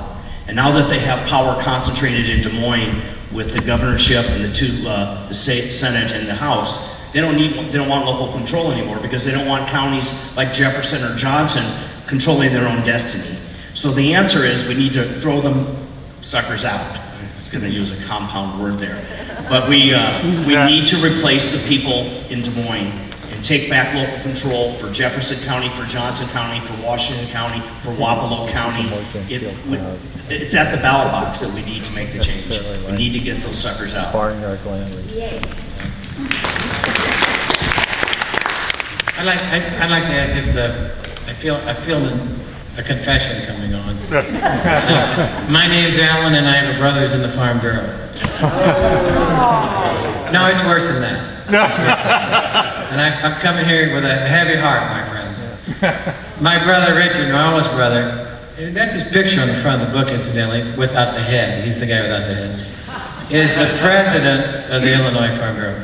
No! Yeah, absolutely, guy. Absolutely, he's the president. He's a good guy. People always say to me, well, I'd sure like to be at your dinner table at Thanksgiving. I say, I bet you would. There's a lot of beer, there's a lot of turkey. It's a really great time. I said, what do you talk to your brother? Well, of course I talk to my brother. He's my brother. And that's the only way you're going to make headway. You have to talk to him. And I talked to him. A year ago, I was invited by Illinois State University to come over and talk to one of their classes. And I didn't know it, but they were going to have the class in a hall of 400 people at the Alumni Center. I walk in there, there's 400 people there, and like 14 kids. And really what they wanted was a debate. The Illinois Farm Bureau wanted a debate. And they had 2 or 3 people there, and I couldn't wait. And I walked in and I thought, oh, baby. It's the Roman Colosseum and I'm the lion. And I ate those people alive because they didn't have one fact, one figure, or one idea.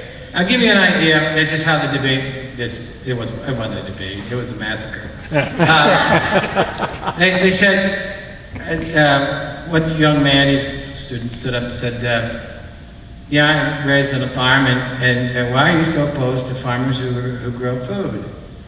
I said, I said, you grew up, yeah, I said, I grew up on a farm around Rockford, which is, due north Bloomington, we were in Bloomington, Illinois, about 100 miles, 120 miles. I said, I'll tell you what, so I got a $100 bill, let you and I get in your car, and we'll drive from Bloomington to Rockford, and along the way we'll stop at farms and we'll buy food, and I'll cook you supper when we get to Rockford. I said, I love pork roast, man, I love German Lutheran, I love pork roast, sauerkraut, baked potatoes. I'd even have mashed potatoes, you know. I said, let's stop at someplace. Is there a place that we can stop between here and Rockford and buy pork roast on a farm? Oh, no. I said, well, how about sauerkraut? That's cabbage. Any place we can buy some cabbage on a farm? No. I said, well, potatoes. Surely we could stop between here and Rockford, 100 miles, on a farm and buy some potatoes. No, I didn't think so. So, okay, let's make it easy. I like milk with my dinner. Let's buy some milk. Between here and Rockford, we'll buy a gallon of milk. Can't do that. I said, what's the matter with you, man? I thought you said you grew food. You don't grow food. And you should see my two buddies from the Farm Bureau. You know, they started crawling under the table. They knew right then and there they'd walked into the wrong place. Because all they want to talk about is what I said earlier about, in the language they want to use, favors them. You start talking about food, and they turn, you know, like what we used to do to food, they blanch. So, you know, that's the way I would turn the argument back to them. And I want to say 2 points on this. One, getting back to the local control point, is that we don't have local control in Iowa. We don't have it in our counties because it was taken away from us. But there are a lot of communities around the country that are taking local control back through community rights ordinances. And these are ordinances that basically invalidate a lot of the restrictions that happen, you know, on the state level. It's the local communities taking control back and saying, we don't want CAFOs in our community, we don't want, you know, whatever the threat is for that particular community. And there are organizations. The Community Environmental Legal Defense Fund is one such organization that works with communities all around the country. About 200 or so communities have passed these local control ordinances. They're called Community Bill of Rights ordinances, and they're taking back their power. And that can happen anywhere. That can happen here, that can happen in Johnson County, that can happen in Washington County, anywhere where there's a group of people that are willing to stand up and say, you know, we want to determine what's going on in our community. We don't want to have it forced down our throat to have a CAFO or to have a toxic plant of some sort, you know, being put in our community. So that's something that can happen. I know there are people that have been talking about this here in Jefferson County for a while, but that's something that can take place. The other thing I want to kind of also say is that we, as a culture, you know, have been, you know, due to social media, you know, more and more, you know, affiliations with our political parties, if we have them, we're becoming more and more isolated amongst our peers and not across the board with people that have different opinions than us. And it's because I think we really don't reach out to community members. We don't reach out to people that might feel similar to us in some ways, but different in other ways. And you know, this is like a personal thing that each one of us, I feel, need to really kind of look at our lives and how we're handling our lives and what opportunities we might have to meet with people that don't necessarily think like us, but, you know, we may have some shared values. Because this kind of divisiveness that we're seeing is just going to keep growing and keep growing until we kind of stop putting labels on people and saying, you're an individual, I'm an individual. These are the areas that, you know, we may have some common ground, and if we don't have common ground, let's talk about it. And find out where you feel, what you feel, and where I feel, maybe we'll come to some shared values. That is really, I feel, what's really going to start a lot of this melting that we need to start happening amongst all the divisiveness that we see in this country. I want to add something when you talk about, I agree, I want to add something when you talk about Farm Bureau. I think I can talk to Farm Bureau members individually and find that we have a lot in common. You know, and you talk to farmers, conventional farmers. I've even sat across the table from CAFO operators, sat around a table where I was the only one there that wasn't a big CAFO operator. And you know, we share a lot of the same common values, but the problem is when you get into a public arena, they feel obligated to speak this particular line, and I understand why. Because if they stand up in public and say anything different, then they're afraid they're going to be ostracized by their people in their community and things of this nature, the people that they interact with. So I think the challenge is to deal with people individually and don't expect Farm Bureau to change their position. I might go. Just talk to people individually and we can build coalitions with individual family farmers. I just want to add one point, and that it really isn't just Republicans versus Democrats. When local control was taken away, Democratic leaders were complicit. They were part of the process and part of the problem, and they've been since. Democrats have been in charge all the way around and up in Des Moines, and they've not done anything to give us local control. And why, I don't know, if they're just totally afraid of the Farm Bureau, or but they just, some of them don't have the money. Let's see where the money is. David. I think another level that should be addressed here, and it's a concerning level to me, is that when you look at the big picture, the education, the science, medical authorities are all in favor of pulling back on the CAFOs. I mean, it's been that way for a long time. There are, as John said earlier, I mean, there are hundreds of studies, you know, that show the concerns of CAFOs. And there have been a number of situations in the last few years where there was the threat of a possible pandemic type situation. And fortunately, they were able to nip it. And while all these conversations are going on, in our country, when you start to multiply the amount of raw sewage that is breeding, you know, what's in these CAFO pits and how they're dumping it on the land and into the water, and the combination in these pits, there are literally hundreds of chemical compounds, some very serious. The studies don't even show all the interactions when you put all of those chemicals together. So I think one very serious situation that could happen is that the dam can break on this thing. And at some point, the money is going to have to yield to the common sense of medicine and science and all these studies, while we still have a chance to save our environment. And it would be great if we could do it this way, through conversation and through politics. And I guess I have a more skeptical perspective just dealing with the people that I've dealt with. But there's a very real concern here. What is the ultimate, you know, where is this all leading to when you keep doing this year after year after year? It can be scary. And so I think one of the things that the other side has to realize is you can only push nature so far. That if you keep ignoring the science and you keep ignoring all of these studies, I mean, at some point, what do you think is going to happen? I mean, when do we start taking responsibility for the environment and your children and your children's children? And I think that has to be part of the conversation, because on a personal level and the politics and the money, it's like a brick wall. I've hit that brick wall and I know what it feels like.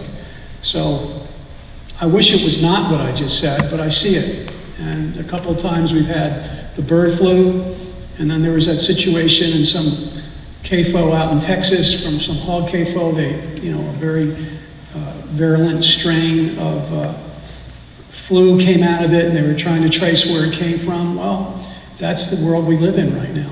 And so I think that's a very real area that we as a people have to start talking about. That, you know, it's not us and them, it's one environment. And we have to really see where, you know, where this is all headed. Okay, we have some more questions up here, so let's try to get through the questions and try to keep them short, okay? Who's got the next one? Yeah, and as another angle, because a number of you have mentioned that the deal that the CAFO operators get is not a good one, and it's surprising that that word doesn't spread, so it must be that the companies that set them up do a real good sell job. I'm just wondering if there's some way to like educate the general public so they'll be wary of that and they won't be lured into it as far as future CAFOs. Well, I'll give a very short response to that. My personal opinion is that once you make the investment, particularly if you borrowed $500,000 or $1.5 million or whatever it takes, and you're locked in, you don't go around talking about how bad it is unless you've got some way out of it. And so you go around, you try to defend a decision that big once you've made it. And I think that's a lot of the reason why the word doesn't get around. People will say, oh, I'm making a living, whatever, because, you know, it's hard to admit that you made $1 million mistake and now you can't get out of it for the next 20 years without going bankrupt or something. But from our point of view, we're not CAFO operators and we have that information. I'm just wondering if there's a way we could put it out there to prevent other people from being interested in getting involved in that. Yeah, and we try to. We on the social responsible agriculture project, we've got 2 different people that have been involved as CAFO operators, and they go around the country and tell people of their experiences, and they weren't good. I mean, just to make your point, I mean, I've been in situations and depositions where some of the CAFO operators are being deposed. And part of the program when they deal with the integrators is that the integrators put a great deal of money into educating these operators into their way of thinking. I've had the opportunity to talk to operators, and they have this message that they're feeding the world. They have this message that the science, the medical reports, they absolutely do not believe them. They've been prepared, they've been prepped that this could come up. They're very unfamiliar with the risks that they're putting themselves, their children, their families to by living in close proximity. So it's a very serious educational program that the CAFO industry is part of their program, in my understanding, is they pitch these folks a whole storyline, and it's very intense. And somebody's buying the Kool-Aid. But I've talked to an attorney in Des Moines, and he represents a lot of the CAFO operators that are later finding out, you know, how indentured they are in a sense in these contracts. And there's a whole body of people that are concerned about what they signed up for.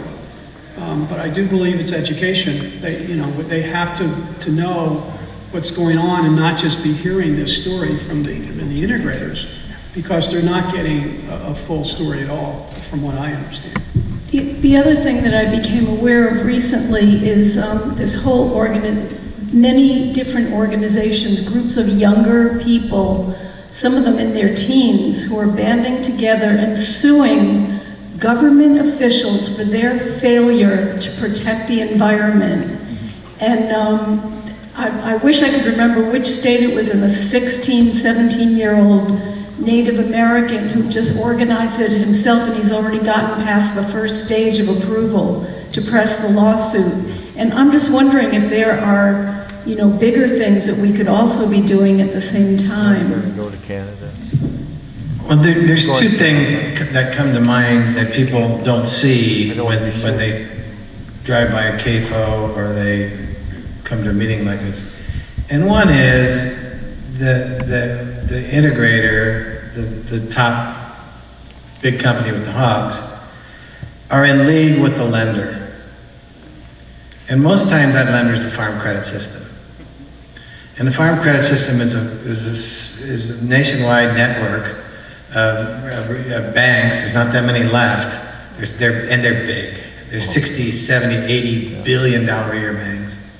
And they go around throwing money at farmers because they have contracts with the packer. And that's the value that they get the loan on, that contract. So it's all, you talk about integrated, it's all very cleverly interwoven.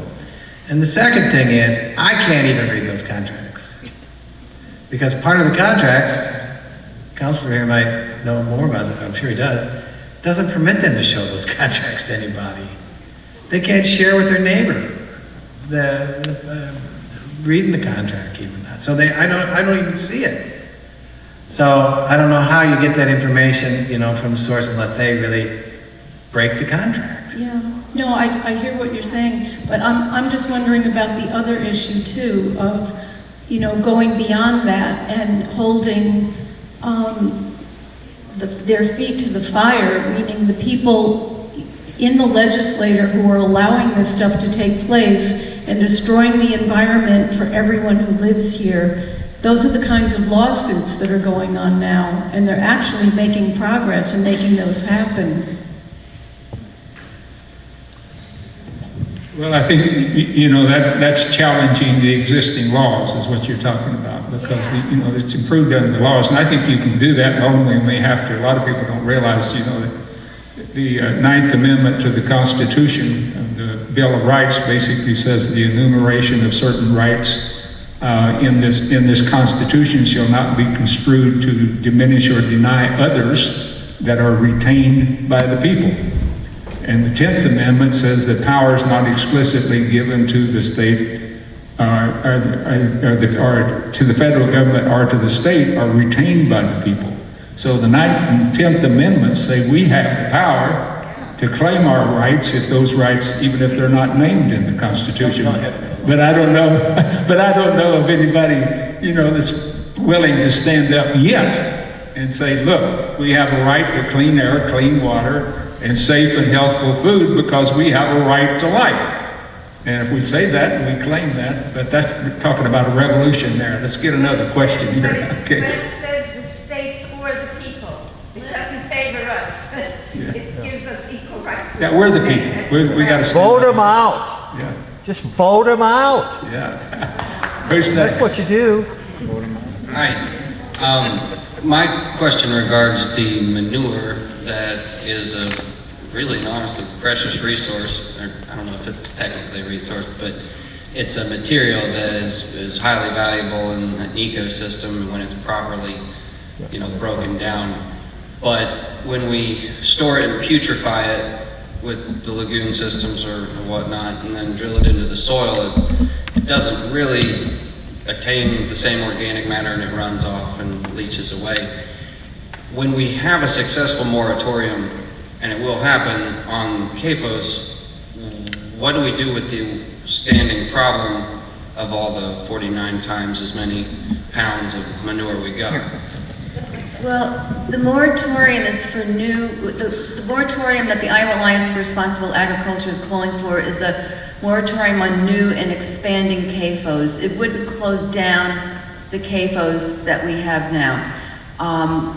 The hopes are that when we eventually get this, and I don't think anybody's under the illusion it's going to happen in the next year or two, but it's an ongoing process that we all will need to be working toward over time.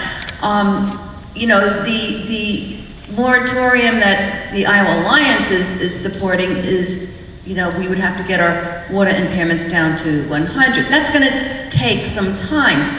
So that would give the industry a whole lot of time to come up with ways to address these issues. And truthfully,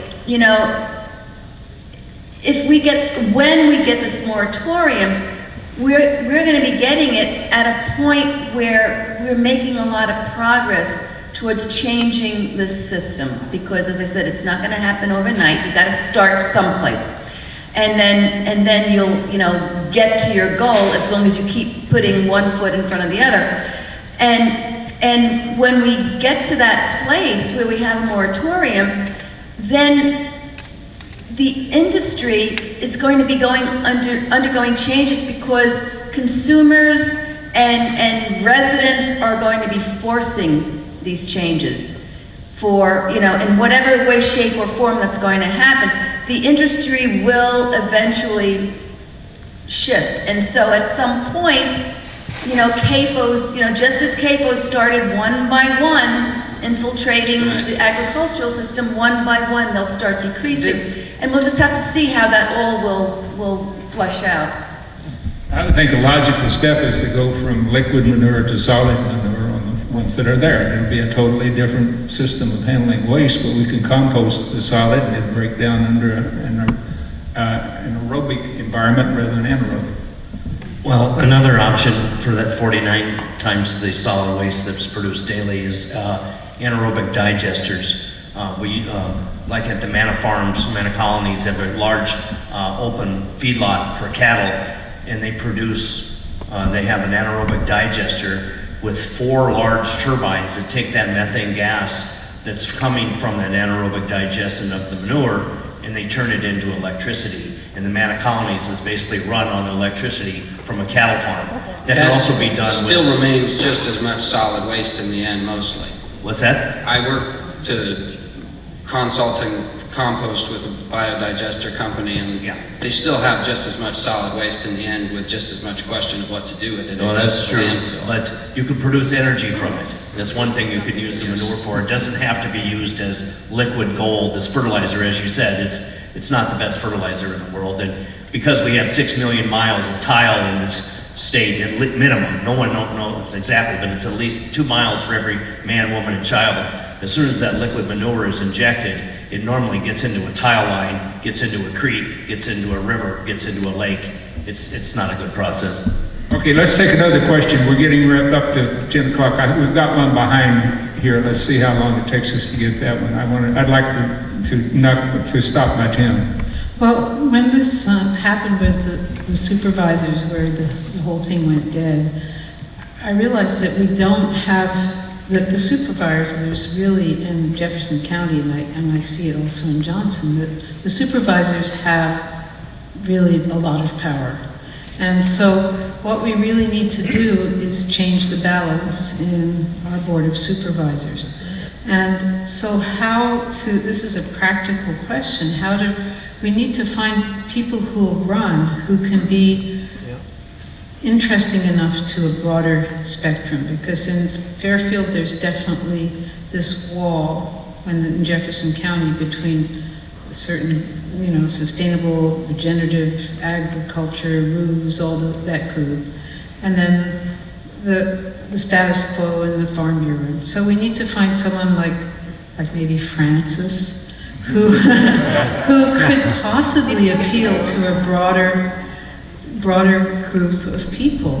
We need that. I'm just trying to think of what the steps would be so that we could really find somebody that would change the balance in our Board of Supervisors. So this is a very practical step, and it needs to be someone really, really viable who's also going to be appealing to the other whole big group of people. So it's just that question is who do we find and how do we get them into that position? Well, I think we talk to people. Right. We talk to people that are, I think, Right. rural residents, Right. and that would have the connections. We have that the one supervisors really. It seems like the supervisors really speak more to the rural community than they do the city community in Jefferson County. When we're all together, we're all influenced by what goes on in the county. But I think a lot of it is, we talk to people, we dialogue with people, we find out where their interests are, if there's somebody that you feel might be a really good candidate, you talk it out. I'm doing that right now, on a personal level. There's someone I've got my eye on that, I think is going to be running, and that I think would be really good, for the county.